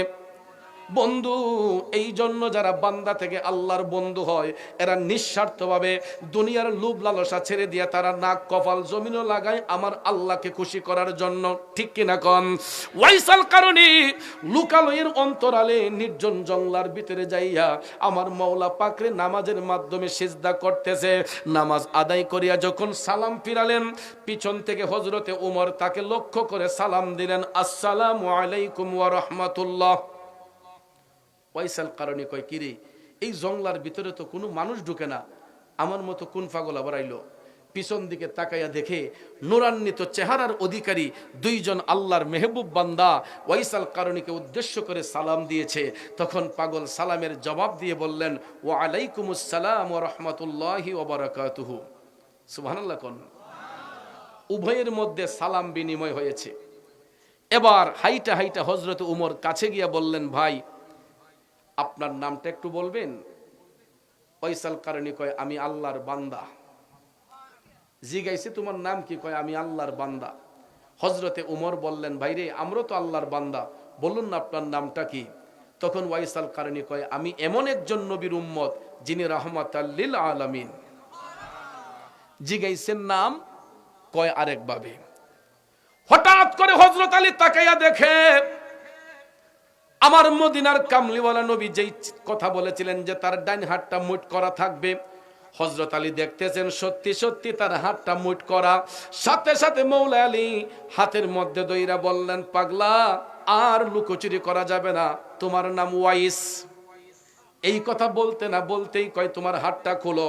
খোলার সঙ্গে সঙ্গে দেখা যায় আমার মদিনার কামলিওয়ালা নবী যেই সাদা চিহ্নের কথা বলেছিলেন, ওয়াইসাল কারণের হাতের মধ্যে সাদা চিহ্ন সত্যি সত্যি পাওয়া যায়। আল্লাহু আকবার, ইয়া রাসূলুল্লাহ। আজকে ভাবছিলাম যে তাকবীরের উপরে মনে কোনো হরতাল আছে, ওখান আমার ভাইয়ে সব হরতাল অবরোধ ক্লিয়ার করে লিছে। আর আপনারা যে আওয়াজ দিচ্ছেন, আমার কাছে লাগতেছে যে এই স্লোগান দিলে মনে হয় ওয়ারেন্টের আসামি আছে। তাকবীর যে দিল আমার ভাইটা ইমানি জজবা নিয়া, এত স্লো আওয়াজ আসলো, বোঝা যায় যে তাকবীরের উপরে আপনাদের নিষেধাজ্ঞা আছে। নারে তাকবীর, নারে রিসালাত। ওরে কোরআন হাদিস পড়লেই শুধু আলেম তো হয় না, নবীর প্রেমে মজনু যারা তারাই মাওলানা। ঠিক কিনা কম? বাইরে নবীর ইশকের পাগল যিনি, তার সিনায় এলেমের খনি। আরে ঘরে বসে দেখতে পারে সোনার মদিনা, এলেমের শহর গো নবী শাহে মদিনা, এলেমের শহর গো নবী শাহে মদিনা। কে বলে রে আমার নবী গায়েব জানে না, এলেমের শহর গো নবী শাহে মদিনা। কষ্ট হচ্ছে আমার ভাইয়েরা, খুব সংক্ষেপ করে বলে যাচ্ছে। ওয়াইসাল কারণের হাতের মধ্যে যখন চিহ্ন পাওয়া গেল, হযরতে উমর ডাক দিয়া কয়, পাগলা, তুমি জানো নি আমরা কই থেকে আসছি? আমরা মদিনা শরীফ থেকে দয়াল নবীর পক্ষ থেকে তোমারে তাল্লাশ কইরা আসছি। এই কথা শোনার সঙ্গে সঙ্গে ওয়াইসাল কারণী মুস্কি মুস্কি হাসি দিচ্ছে। হযরত উমর ডাক দিয়া বললেন, পাগলা, রাহমাতাল লিল আলামিন নবী তোমাকে সালাম দিয়েছেন, নবীর সালাম গ্রহণ করো। আর তুমি এতই ভাগ্যবান, রাসূল বলেছেন নবীর উম্মতের জন্য একটু দোয়া করতে। এ ওয়াইসাল কারণী, তুমি এতই ভাগ্যবান, আমরা নবীর গোলামি কইরা যেটা অর্জন করতে পারি নাই, এই নির্জন জঙ্গলার মধ্যে তাইকা তুমি সেটা অর্জন করেছ। নেও পাগলা, আমার নবীর ব্যবহৃত জুব্বা মুবারক, নবীজি এটা তোমার জন্য হাদিয়া দান করছে। ওয়াইসাল কারণী পৃথিবীর শ্রেষ্ঠ প্রেজেন্টেশন, এটা পেয়ে বুকের মধ্যে জড়াইয়া টপ টপ করে চোখের পানি ছেড়ে কান্না করতেছে। হযরত আলী বললেন, পাগলা, আজকে তো তোমার কান্নার দিন নয়, আজকে তোমার আনন্দের দিন, ঈদের দিন। কথা কোন ঠিক কিনা? কিন্তু ভাইয়া, সব কান্না কিন্তু কষ্টের কান্না না। কান্না দুই ধরনের, একটা হলো কষ্টের কান্না, একটা হলো আনন্দের কান্না। ঠিক কিনা কোন? কোনো বাবা যদি তার ছেলেকে পড়াশোনা করায়, দেখবেন ছেলেটা যদি পড়াশোনা করে গোল্ডেন এ প্লাস পায় বা এ প্লাস পায়, মনের খুশিতে বাচ্চাটা যেমন কান্না শুরু করে, তার মা বাবাও কান্দা শুরু করে। এটা আনন্দের কান্না, এটা কষ্টের কান্না না, ঠিক কিনা কোন? ওয়াইসাল কারণে পৃথিবীর শ্রেষ্ঠ প্রেজেন্টেশন আমার নবীর পক্ষ থেকে পেয়েছেন, এই খুশিতে তিনার চোখের পানি টপ টপ করে পড়ছে। সুবহানাল্লাহ কোন? হযরত ওমর ডাক দিয়া কয়, পাগলা,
এই এক শর্তে জুব্বাটা পড়তে পারি, গায়েব থেকে আওয়াজ আসলো, শর্তটা কি?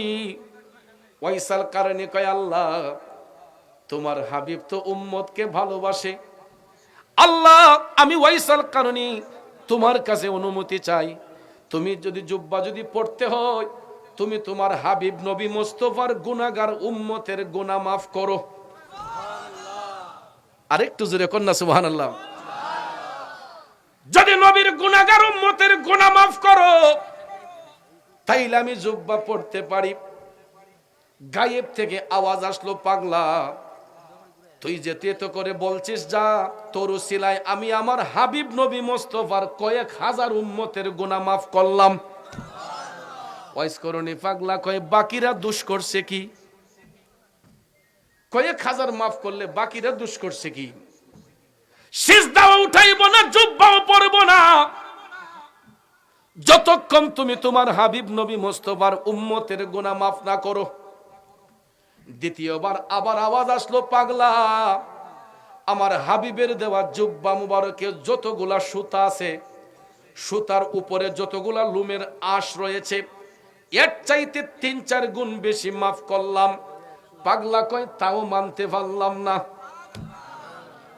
ওরে প্রেম সেল মারিল কলি যায় ওয়াইস করুনি পাগলাই, প্রেম সেল মারিল কলি যায়, সর্বঙ্গে বিষে দৌড়ে ঔষধে না কারি করে, আরে দেখলো কত ডাক্তার আরো যায় ওয়াইসাল করুনি পাগলাই, প্রেম সেল মারিল কলি যায়।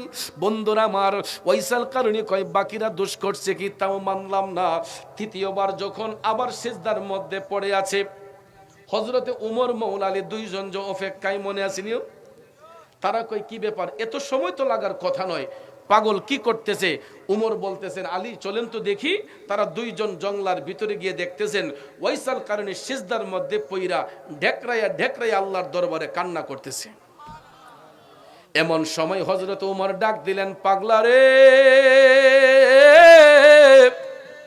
এ আল্লাহর পাগল ওয়াইস, এখনো কি জুব্বা পরার সময় তোমার হলো না? সিজদা থেকে উইটা ওয়াইসাল কারণে ডাক দেয়া কয়, হুজুর এই মুহূর্তে আমার ডাকটা দেওয়া উচিত হয় নাই। আই হায় কেন? হুজুর আমি আমার মৌলার সাথে যেই প্রেমের কালেকশন ফিট করছিলাম, যদি এই মুহূর্তে আমার ডাক না দিতেন তাহলে আমি নবীজির সমস্ত উম্মতের গুনাহ মাফ করে লইতাম। আরেকটু জোরে কন্যা সুবহানাল্লাহ। কিন্তু ভাই এই ডাকের মধ্যে একটা হাকিকত আছে, কারণ আমার আল্লাহ যদি একসাথে সবাইরে মাফ কইরা দেয় তাইলে আমার আল্লাহর 3টা সিফতি নামের পরিচয় গোপন হইয়া যায়। একটা হলো গাফফার, একটা হলো রহমান, একটা হলো রাহিম। যেই নামের গুণে আল্লাহ বান্দারে ক্ষমা করে, রহম করে, দয়া করে। ঠিক না ঠিক? এই জন্য ভাইয়ার আমার আল্লাহ তাআলা একসাথে যদি সবাইরে মাফ কইরা দেয়, এই 3টা নামের পরিচয় গোপন হইয়া যাইব। এই জন্য দেখবেন আল্লাহওয়ালা ব্যক্তিরা, বুজুর্গ ব্যক্তিরা, তারা যত বড়ই বন্দেগী নেক বন্দেগী করেন না কেন, এরা দেখবেন নিশিরাতে গোপন ইবাদতে আমার মওলার দরবারে কাইন্দা কাইন্দা জিকির করে, গাফুরুর রাহিম নাম তোমার আল্লাহু আল্লাহু আল্লাহ, রহমান রহিম নাম তোমার আল্লাহু আল্লাহু। কষ্ট হইতেছে বাজান। ওয়াইসাল কারণে এই কথা বলার পরে হযরতে উমর বললেন, পাগলা তুমি নবীজিরে এত ভালোবাসো, নবীজির উম্মতদেরকে এত ভালোবাসো, তুমি তো নবীর জামানায় ছিলা, একটাবার কি নবী দেখার স্বাদ তোমার অন্তরে জাগলো না? ওয়াইসাল কারণে ডাক দিয়ে কই, হুজুর আমি না হয় একজন নবীরে নাই দেখলাম, আচ্ছা বলেন তো হুজুর আপনারা আমার নবীজিরে দেখছেননি? হযরত উমর হাইসা হাইসা করে, পাগল আমরা তো আইলাম ওই নবীর কাছ থেকে, দেখছি মানে অবশ্যই দেখছি। এবার ওয়াইসাল কারণে কেমনে প্রেমের পেস মারছে দেখেন। ডাক দিয়া কয়, হুজুর বিয়াদবি ক্ষমা করবেন, যদি নবী দেইখা থাকেন আচ্ছা বলুন তো আমার নবীর কপাল মুবারকের ব্রু মুবারক গোলা জোড়া লাগানো ছিল নাকি আলাদা ছিল? আচ্ছা এই প্রশ্ন যেই ব্যক্তি করতে পারে এটার উত্তর কি উনি রসুল দেখছে না দেখছে না? এই প্রশ্ন করাতে হযরত উমর চমকে গেলেন, মওলা আলী চমকে গেলেন যে পাগলা এই প্রশ্ন করলো কেন? তারা দুইজনে এই কথাটা নিয়ে তাকরার করতেছেন, গবেষণা করতেছেন। এই ফাঁকে ওয়াইসাল কারণী কলম হাতে নিয়ে আমার নবীজির কপাল মুবারকের চিহ্ন অঙ্কন কইরা ডাক দেয়া কয়, হুজুর দেখেন চিনতে পারেন কিনা? হযরতে উমর ডাক দেয়া কয়, পাগলা রে, এ ওয়াইসাল কারণী এ তো দেখছি আমার নবীর কপাল মুবারক। ওয়াসকুরুনি, তুই তো কোনোদিন আমার নবীরে দেখোস নাই, তুই তো কোনোদিন আমার নবীরে সরাসরি দেখোস নাই, তুই জানলে কেমনে আমার নবীর কপাল মুবারক এই রকম ছিল? পাগলা ডাক দিয়া কয়, হুজুর নবী দেখার জন্য মদিনা শরীফ যাওয়া লাগে না। হুজুর নবী দেখার জন্য মদিনা শরীফ যাওয়া লাগে না। আশেক প্রেমিকরা পৃথিবীর যেই প্রান্ত থেকেই নবীর দিকে রজ্জু হইয়া যায়, মদিনার কামলিওয়ালা নবী ওইখান থেকেই ওই গোলামরে দেখা দেয়া যায়। আমাদের পক্ষে হয়তো মদিনা শরীফ যাওয়া সবার সম্ভব নয়, মদিনার কামলিওয়ালা নবী আমাদের মধ্যে আসা সম্ভব কিনা? এই বিশ্বাস আছে না আপনাদের? আমি আপনি যাইতে না পারলেও মদিনার কামলিওয়ালা নবীর আসা সম্ভব, ঠিক কিনা বলেন? এই জন্য ওয়াইসাল কারণে কয় হুজুর নবী দেখার জন্য মদিনা শরীফ যাওয়া লাগে না, পৃথিবীর যেই প্রান্ত থেকে আশেক প্রেমিকরা নবী দেখতে চায়, নবীর দিকে রজ্জু হয়ে গেলে আমার নবী ওই জায়গাতে আইসা গোলামদেরকে দেখা দিয়া যায়। হযরত আলী বললেন তোমার সব কথা মানলাম পাগলা, তুমি তো নবীর জামানায় ছিলা, একটা বারের জন্য তো যাইতে পারতাম। ওয়াইসাল কারণে কয় হুজুর আমি ইতিপূর্বে 3 বার গিয়েছি মদিনা শরীফ। কয়বার? ইতিপূর্বে 3 বার গিয়েছি নবীজির থাকা অবস্থায়, কিন্তু একবারও সাক্ষাৎ হয় নাই। পরবর্তীতে যখন আবার প্রিপারেশন নিলাম যাওয়ার জন্য, তখন রসুল আমাকে নিষেধ করেছেন যাইতে। সুবহানাল্লাহ কোন? নবী আবার নিষেধ করলেন কেন? এই জায়গা থেকে মিশকাত শরীফের একটা বর্ণনা আছে বাজান। আমার নবী ওয়াইসাল কারণীকে কেন বারণ করেছিলেন? ওনার গাইটের মধ্যে যে কান্দে যে একটা গাইট লইয়া হাঁটতেন, এই গাইটের ভিতরে কি ছিল জানেন নিরে বাজান? এ সিলেটের ভাইয়েরা শুনুন, আমার নবী কি কারণে নিষেধ করেছিলেন? ওয়াইসাল কারণে কান্দে লইয়া যে গাইটটা লইয়া ঘুরতেন, এই গাইটের ভিতরে ছিল ওনার গর্ভধারিণী মা। বন্ধুরে, মায়ের সেবা করার মতো অন্য কোনো পার্সন ছিল না, মায়ের সেবা করার মতো অন্য কোনো লোক ছিল না। একমাত্র সন্তান ওয়াইসাল কারণী ছিলেন মায়ের একমাত্র সন্তান। ওই মাকে দেখাশোনার দায়িত্ব আর কেউ নিবে? এই জন্য দয়াল নবী বলেছেন পাগলা তুই আসার দরকার নাই, তুই তোর মায়ের সেবা কর, আমি রসুল আইসা তোরে দেখা দিয়া যাইমু। মা বিনে বান্ধব নাই রে, মা বিনে বান্ধব নাই রে, এই যে সোনার দুনিয়ায়, ভেবে দেখো কি করছো এই মায়ের লাগিয়া, ভেবে দেখো কি করছো এই মায়ের লাগিয়া। এ দক্ষিণ সুরমার প্রেমিকরা, ওয়াইসাল কারণে যদি মায়ের সেবা কইরা আমার নবীর দেখা পাইতে পারে রে, আমরা তো মায়ের সন্তান, আমাদের গরত অনেকের মা আছে, আমরা যদি আমাদের মায়ের সেবা করি নবীর দেখা পাইতে পারি কি পারি না? কথা কোন, পাইতে পারি কি পারি না? একটা বাস্তব সত্য কথা। আজকে আমি ভাবছি কেমনে ওয়াজ করবো, গলা তো বসা। আজকে 1.5 মাস যাবত ঠান্ডা কাশি সর্দি, মাহফিলে গিয়া বইলই ডেকুর ডেকুর কাশাই, মাহফিলে গিয়া বইলই নাক দিয়া পানি আসে। চিন্তা করলাম কেমনে গিয়া মাহফিলটা করবো আজকে। এতদিন পরে সিলেটে যাচ্ছি, অনেক আগে প্রায় আসতাম, ছিলাম চকের এই চারিকাঠির চক এই এলাকায় অনেক মাহফিল করেছি, মোটামুটি অনেক বছর গেপ হয়ে গেছে।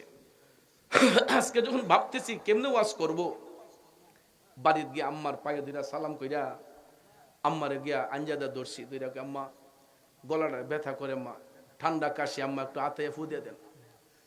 আমার আম্মা আমার গলার মাঝে ফু দিয়ে দিছেন, আমার গলাটার মাঝে হাত বোলাই দিছে, আমার মাথাটায় হাত বোলাই দিছে, দেখো ফু যাও আল্লাহর হাওলা। বলেন তো আমি ওয়াজের মাঝে এই পর্যন্ত একটা কাশি দিছি? আমি মনে করছি আজকে যে আমার বিশ্বাস যে আমার আম্মা আমারে দোয়া করে দেওয়ার কারণে আজকে আমি একটা কাশিও মাহফিলে দেই নাই। আমার ঠান্ডা ভালো হয়ে গেছে, আমার মার দোয়া আমার সাথে আছে। এই জন্য সব সময় কই মা তুমি আমার আগে যেও না গো মোরে, আমি কেমন করে দেব মাটি তোমার কবরে, আমি কেমন করে দেব মাটি তোমার কবরে, মা তুমি আমার আগে যেও না গো মোরে। এ বন্ধু, পৃথিবীর মধ্যে একটা সন্তানের শ্রেষ্ঠ 2টা আপন বন্ধু আছে রে, যেই 2 বন্ধু কোনোদিন সন্তানের শত্রু হয় না। ভাই ভাইয়ের শত্রু হয় যদি সম্পদ নিয়ে ভাগাভাগি হয়, বোন ভাইয়ের শত্রু হইয়া যায় যদি বোনের ফরজ সত্য আদায় না করা হয়, বন্ধু বন্ধুর শত্রু হয় যদি টাকা পয়সা নিয়ে ভাগ বাটোয়ারা হয়। কিন্তু 2টা বন্ধু কোনোদিন শত্রু হয় না। একজন হলো বাবা, একজন হলো মা। কথা বলেন ঠিক কিনা? আমরা 1000টা অন্যায় করি, হাজারটা অপরাধ করলেও দেখবেন মা বাবা এটা মুখ বুজে সহ্য করে, ঠিক কিনা কোন? যা অন্য কেউ করবে না, কিন্তু মা বাবা সহ্য করে রে। আজকে এখানে অনেক পুরা কপাইল্লা সন্তান আছে যারা আমার মতো বাবা হারায় এতিম হইছে। অনেকে আছে এখানে মা হারায় এতিম, আছে না নাই?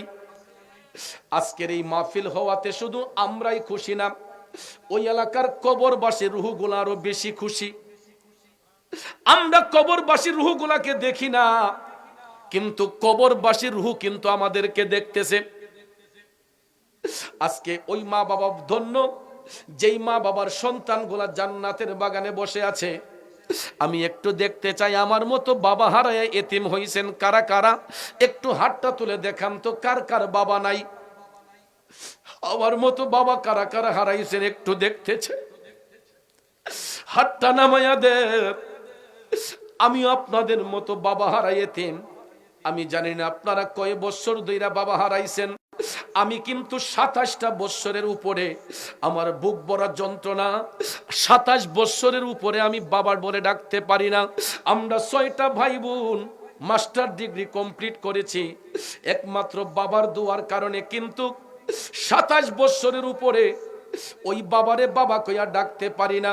বন্ধু, আমার অন্তরে কষ্টের আনল জ্বলতেছে গো।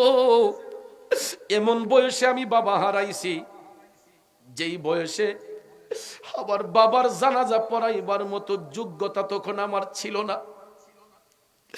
বর্তমানে আমার কত মুরিদ সন্তান মারা যায়, ঘন্টার পর ঘন্টা লাশ নিয়ে বসে থাকে, পিসা হুজুর না যাওয়া পর্যন্ত জানাজা হবে না। অনেক সময় জানাজার মাঠে লাশ নিয়েও আমি যাইতে যদি আধা ঘন্টা 20 মিনিট দেরি হয়, সমস্ত মুসল্লিরা আমার জন্য অপেক্ষা করে, পিসা হুজুর না আসা পর্যন্ত জানাজা হবে না। আমি আমার কত মুরিদ সন্তানের জানাজা দিয়া নিজের হাতে কবরে শুয়াইছি, কিন্তু এমন বয়সে বাবা হারাইছি যেই বয়সে বাবার জানাজাটা পর্যন্ত পড়াইতে পারি না। এই জন্য যুবক, যার ঘরে বাবা নাই সে জানে বাবার কি প্রয়োজন। বাবা হারাইলে বুঝবেন একটা সন্তানে বাবা যে কত বট গাছের মতো ছায়া দিয়া রাখতো। যার ঘরে মা নাই ওই সন্তানগুলা জানে মার যে কত বেদনা, মা যে কি একটা প্রয়োজনের জিনিস। সমাজের মধ্যে 3 কিসিমের এতিম আছে। এক কিসিমের এতিম হইছে যার মা আছে বাবা নাই, আর এক কিসিমের এতিম হইছে যার বাবা আছে মা নাই, আর এক কিসিমের এতিম হইছে যার ঘরে মাও নাই বাবাও নাই। এমন সন্তানও হয়তো আজকের এই জান্নাতের বাগানে আসছে। একটু আগেও আমি যার ঘরে বৈশা খাবার খাইলাম, আমার তেরন মিয়া ভাই, আমি যখন দুয়ার মধ্যে বললাম ভাই আপনার আব্বা আম্মা চিনি, এতক্ষণ হাসি মাখা মুখ ছিল।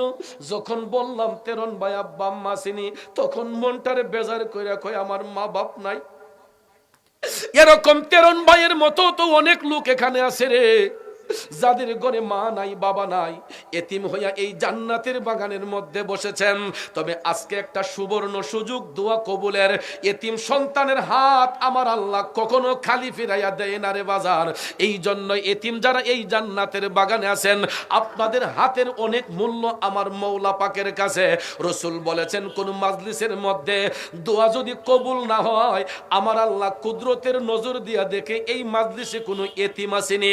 যদি কোন এতিম সন্তান নবীর বাগানে থাকে রে, আমার আল্লাহ পাপীদের অপরাধ তখন ক্ষমা করে দেয় ওই এতিমদের দিকে চাইয়া। এই জন্য মাহারা বাবাহারা এতিম সন্তানগুলো আজকে বড় ভাগ্যবান যারা এই জান্নাতের বাগানে বসছেন। এ বন্ধু, আজকে কবরবাসীর ইসালে সওয়াব উপলক্ষে এই জান্নাতের বাগান, এই বাগান হওয়াতে আমরা খুশি না বেজার? প্রতি বছর এই মাহফিলটা হোক, আমরা চাই কি চাই না? জোরে বলেন, চাই কি চাই না?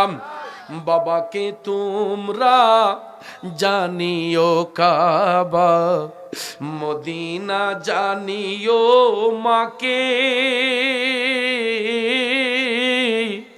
বাঁচিয়া যদি গো থাকে হো তোমরা করিও ভাই বন্ধুগণ মাতা পিতার খেদমত, করিও নবীর উম্মত, করিও নবীর উম্মত। আজকে হয়তো সন্তানের লক্ষ লক্ষ টাকা আছে, ঘরের মাঝে মা নাই বাবা নাই। যেমন আমিও একটা বাস্তব উদাহরণ, যেই বয়সে বাবা হারাইছি, তখন যদি আব্বা কইতো পুত্রে 5টা টাকা দে, তখন 1 পয়সাও দেওয়ার মতো ক্ষমতা ছিল না। কিন্তু এখন যদি আব্বা যদি দুনিয়াতে থাইকা কইতো ফুত আমারে 10 লাখ টাকা দে, সেকেন্ডের মধ্যে চেক বইটার মধ্যে লেখা দিয়ে দিতাম, আব্বা নেন 10 লাখ কেন 20 লাখ নিয়ে যান, 30 লাখ নিয়ে যান, 50 লাখ নিয়ে যান। এবিলিটি আছে, সামর্থ্য আছে, কিন্তু বাবা নামক বট গাছটা অন্ধকার কবরে। এই জন্য প্রতি বছর বাবার আত্মার শান্তির জন্য একটা মাহফিল দরবার শরীফে করি। এ যুবক বন্ধু, মানুষ মারা যাবার পরে সব আমলের দরজা বন্ধ হয়ে যায়, এর মধ্যে 3টা আমলের দরজা ব্যতীত সর্বপ্রথম যেই আমলের দরজাটা, এটা হইল সদকায়ে জারিয়া। যারা আল্লাহর পথে দান করে, আল্লাহর পথে খরচ করে, হতে পারে মসজিদ, হতে পারে মাদ্রাসা, হতে পারে মাহফিল, হতে পারে কবরস্থান, হতে পারে কোনো সেবামূলক কাজে, যারা আল্লাহর পথে মুক্ত হস্তে খরচ করে রে, এই দানের সওয়াবটা মানুষ মারা যাবার পরও কিয়ামত পর্যন্ত এই আমলের দরজা বন্ধ হবে না। এই জন্য আমি আমার সিলেট জেলার বড় মনের বড় মানুষটি আজকে দেখতে চাই, এমন একটা এতিম সন্তান, ধন্য মায়ের ধন্য সন্তান, হাতটা উঠাইয়া যদি বলে হুজুর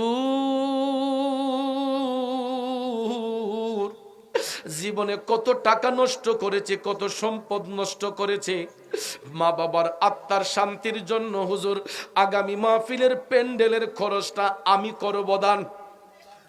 একটা ধন্য মায়ের ধন্য সন্তান আসেনি রে বাজান, এই দক্ষিণ সুরমায় একটা কৃতি সন্তান আমি দেখতে চাই আগামী মাহফিলের প্যান্ডেলের খরচটা দিবেন।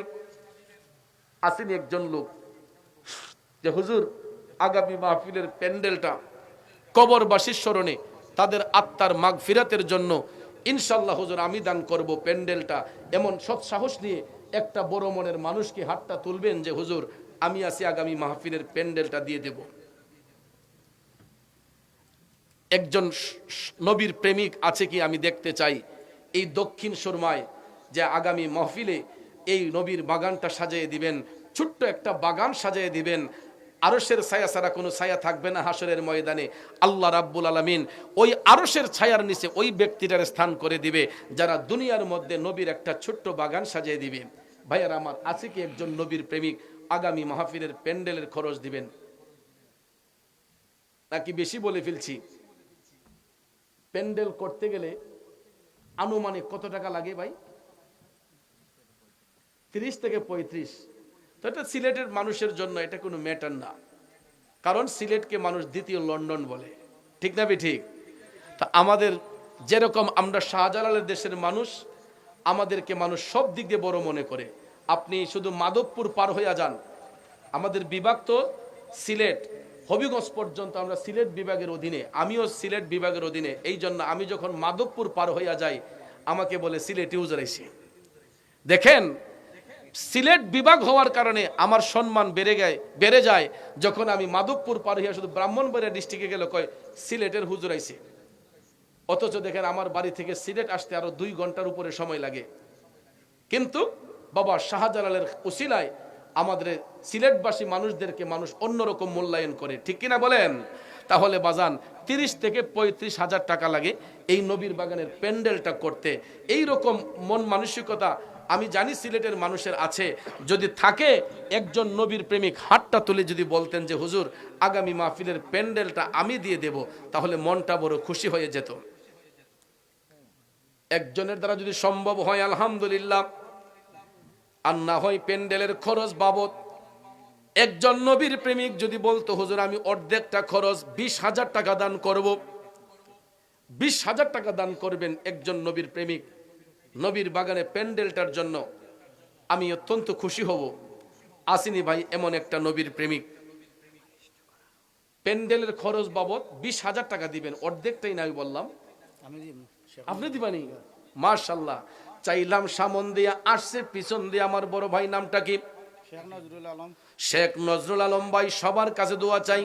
আব্বা আম্মা চিনি ভাই? আব্বা নাই, মা আছে। আমার মতো বাবা হারা এতিম শেখ নজরুল ইসলাম ভাই, নজরুল ইসলাম না, শেখ নজরুল ইসলাম ভাই আমার মতো বাবা হারা এতিম। ও শেখ নজরুল ইসলাম ভাইয়ের আম্মা, মাগো, মাইকের আওয়াজ যদি আপনার কানে যায়া থাকে গো মা, আপনার সন্তান শেখ নজরুল ইসলাম, আপনি মারে কত ভালোবাসে গো। বাবা কবরে আত্মার শান্তির জন্য, আপনি মায়ের হায়াতের জন্য আগামী এই মাহফিলের প্যান্ডেলের খরচ করবে দান। আল্লাহ যেন রোজ হাসরে বাড়াইয়া দেই ইজ্জত সম্মান। জুরে জুরে কি মারহাবা বলা যাবে না? নারায়ে তাকবীর, নারায়ে রিসালাত। শেখ নজরুল ইসলাম ভাই, আগামী মাহফিলের প্যান্ডেল চাইলাম, পাইলাম।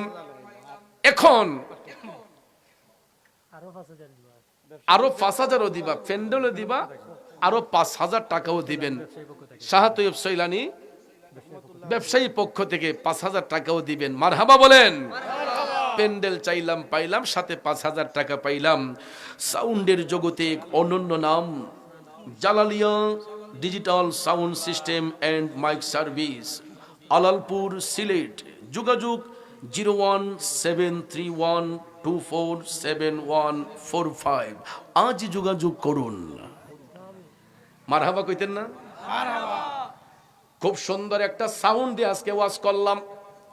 মানুষগুলার মন যেমন সুন্দর, এদের আয়োজনটাও সুন্দর। লিখা তুই আগামী মাহফিলের মাইকের খরচ দিবে। মাইকের খরচটা দেওয়ার জন্য একটা নবীর প্রেমিক আমি দেখতে চাই। এত সুন্দর একটা সাউন্ড, মাশাআল্লাহ, ওয়াজ করে শান্তি পাইলাম। আগামী বছর এই মাহফিলের মাইকের খরচ দিবেন একজন ধন্য মায়ের ধন্য সন্তান, যে হুজুর ইনশাআল্লাহ মাইক আনতে যত টাকাই লাগে, 15 লাগুক 20 লাগুক, হুজুর ইনশাআল্লাহ আগামী বছর মাহফিলের মাইকের খরচটা আমি দান করব। মাইক সার্ভিসটা আইনা দিবেন। একজন নবীর প্রেমিক আছেনি, হাত তুলবেন। আমার ডানে বামে পিছনে সামনে, যা মাইকের খরচটা দিবেন। ওয়াজ করতে হলে তো শুধু প্যান্ডেল দিয়ে হবে না, মাইকটা তো বিশেষ প্রয়োজন, ঠিক কিনা কম? এমন একজন নবীর প্রেমিক। তারপরে আমাদের কাছে আরো সুসংবাদ আছে, টাকাও আছে ইনশাআল্লাহ, এগুলো বলবো। যেহেতু আমাকে লিখে দিয়েছেন, আমি ভাইয়ার আমার এইগুলো একটু চেষ্টা করি। মাইক দেওয়ার জন্য একজন ভদ্রলোক আমি দেখতে চাই আছে কিনা, যে হুজুর ইনশাআল্লাহ আগামী মাহফিলের মাইকটা আমি দেব। আমি সুন্দর একটা নবীজির শান শোনাইব, নবী প্রেমের শান শোনাইব। বিশেষ করে আমার তেরন ভাইয়ের একমাত্র রাজকন্যা, ছোট্ট শিশু মেয়ে বাচ্চাটা আবদার করেছে যে হুজুরকে বলবা ইংরেজি গজল শোনাইবার জন্য। মারহাবা কন্যা, মাশাআল্লাহ। সুইট মদিনা শোনাইব। গাইতে গাইতে আদা বুড়ো হয়ে গেছি গা, এরপরে খালি কই ডি গাইন। মারহাবা কন্যা, মানে এটার মানে হলো রূপবান কমলার গান, এগুলা 2 দিন শুনলে কই বেল শেষ। আর নবী ওলির শান মৃত্যুর আগ পর্যন্ত গাইলে শুধু মজই লাগে, মজই লাগে। কথা কোন ঠিক কিনা? তাইলে মাইকের খরচ দেওয়ার মতো একটা লোক আছে আমি দেখতে চাই।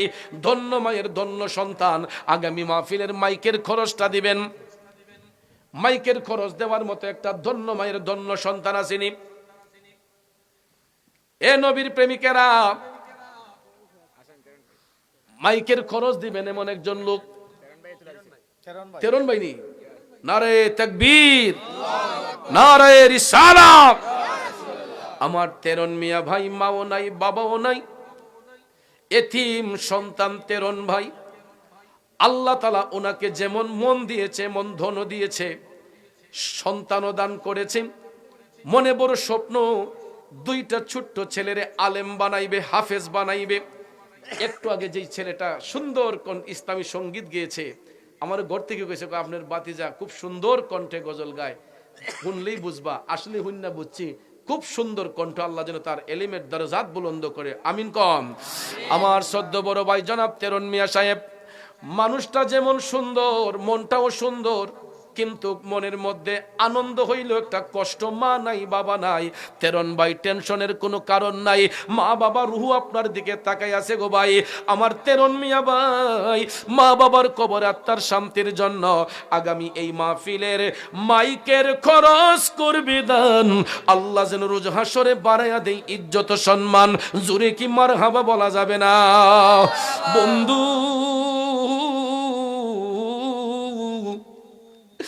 ছোট্ট একটা দান, আগামী মাহফিলের পোস্টার দিবেন। একটা লোক আসেনি, হাত তোলেন। কিতা?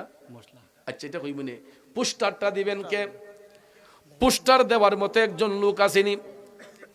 এটা বেশি টাকা লাগবে না, 8-10 হাজার টাকার ভিতরে হয়ে যাবে ইনশাল্লাহ, ঠিক না ভাই? পোস্টার তো 8-10 হাজার টাকার ভিতরে হবে না? এই তো 10-15 হাজার টাকা যাই লাগে।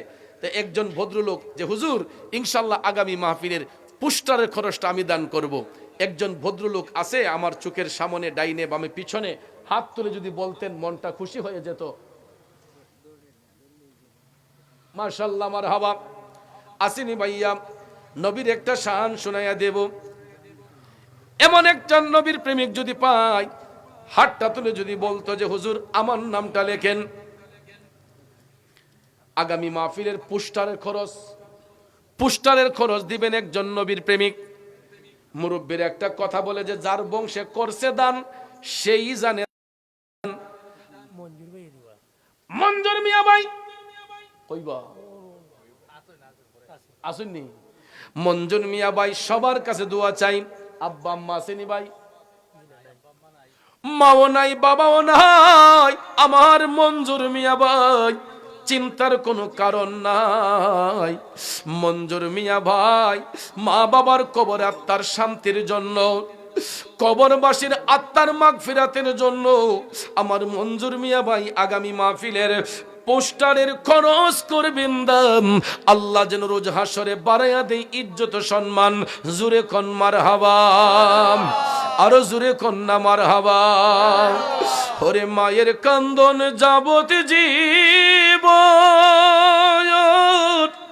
2-4 মাস ভুনের কান্দন রে, ঘরের পরিবারের কান্দন কয়েকদিন পর থাকে না। গর্ভধারিণী মা, জনম দুঃখিনী মা, দুঃখের দরদি আমার জনম দুঃখী মা। এ আমার মঞ্জুর ভাই মা বাবার কবর আত্মার শান্তির জন্য আগামী বৎসরের পোস্টারের খরচ দান করবেন। সবাই বলেন মারহাবা। এখন সিন্নির মশলা নাকি সিন্নির মশলা দিবেন 2 জন বন্ধু মিলে। কে বলছিলেন? তাবারুকের মশলা বাজার কে দিবেন? নাম প্রকাশে অনিচ্ছুক, দিলই চলে, নাম দেখাম কি? নাম প্রকাশে অনিচ্ছুক 2 জন ভাই আগামী মাহফিলের তাবারুকের যেই মশলা বাজার আছে, সিন্নির যেই মশলা বাজার, এটা 2 ভাই মিলে দান করবেন। মারহাবা বলতেন না? জোরে কোন মারহাবা। এখন বাজান দেখেন, আমরা সবাই 2 মুঠো ডাল ভাত খাই আসি, কিন্তু অনেকেই চেষ্টা করে যে এত বড় একটা খানার আয়োজন কেমনে করি মা বাবার আত্মার শান্তির জন্য। এই জন্য সবাই মিলে নবীর বাগানে কবরবাসীর আত্মার শান্তির জন্য আগামী মাহফিলের যে সিন্নি হবে এটার জন্য চাল লাগবে। তো চাল আমার মনে হয় 200 কেজির কম হইতো না, কমপক্ষে 200 কেজি চাল লাগবে। রিয়াজুল চাচা, শেখ রিয়াজুল আলম, না চাইতেই পাইলাম। শেখ রিয়াজুল আলম ভাই সবার কাছে দোয়া চাই। আব্বা আম্মা আসেনি ভাই? মাও নাই বাবাও নাই, তো নাই হইলা। আল্লাহ যেন মার হায়াত বাড়ায় দেয়, আমিন কন। ও রিয়াজুল ভাইয়ের আম্মা, ও শেখ রিয়াজুল ভাইয়ের আম্মা গো, আপনার সন্তান রিয়াজুল মিয়া আপনারে ভালোবাসা আপনার হায়াতের জন্য বাবা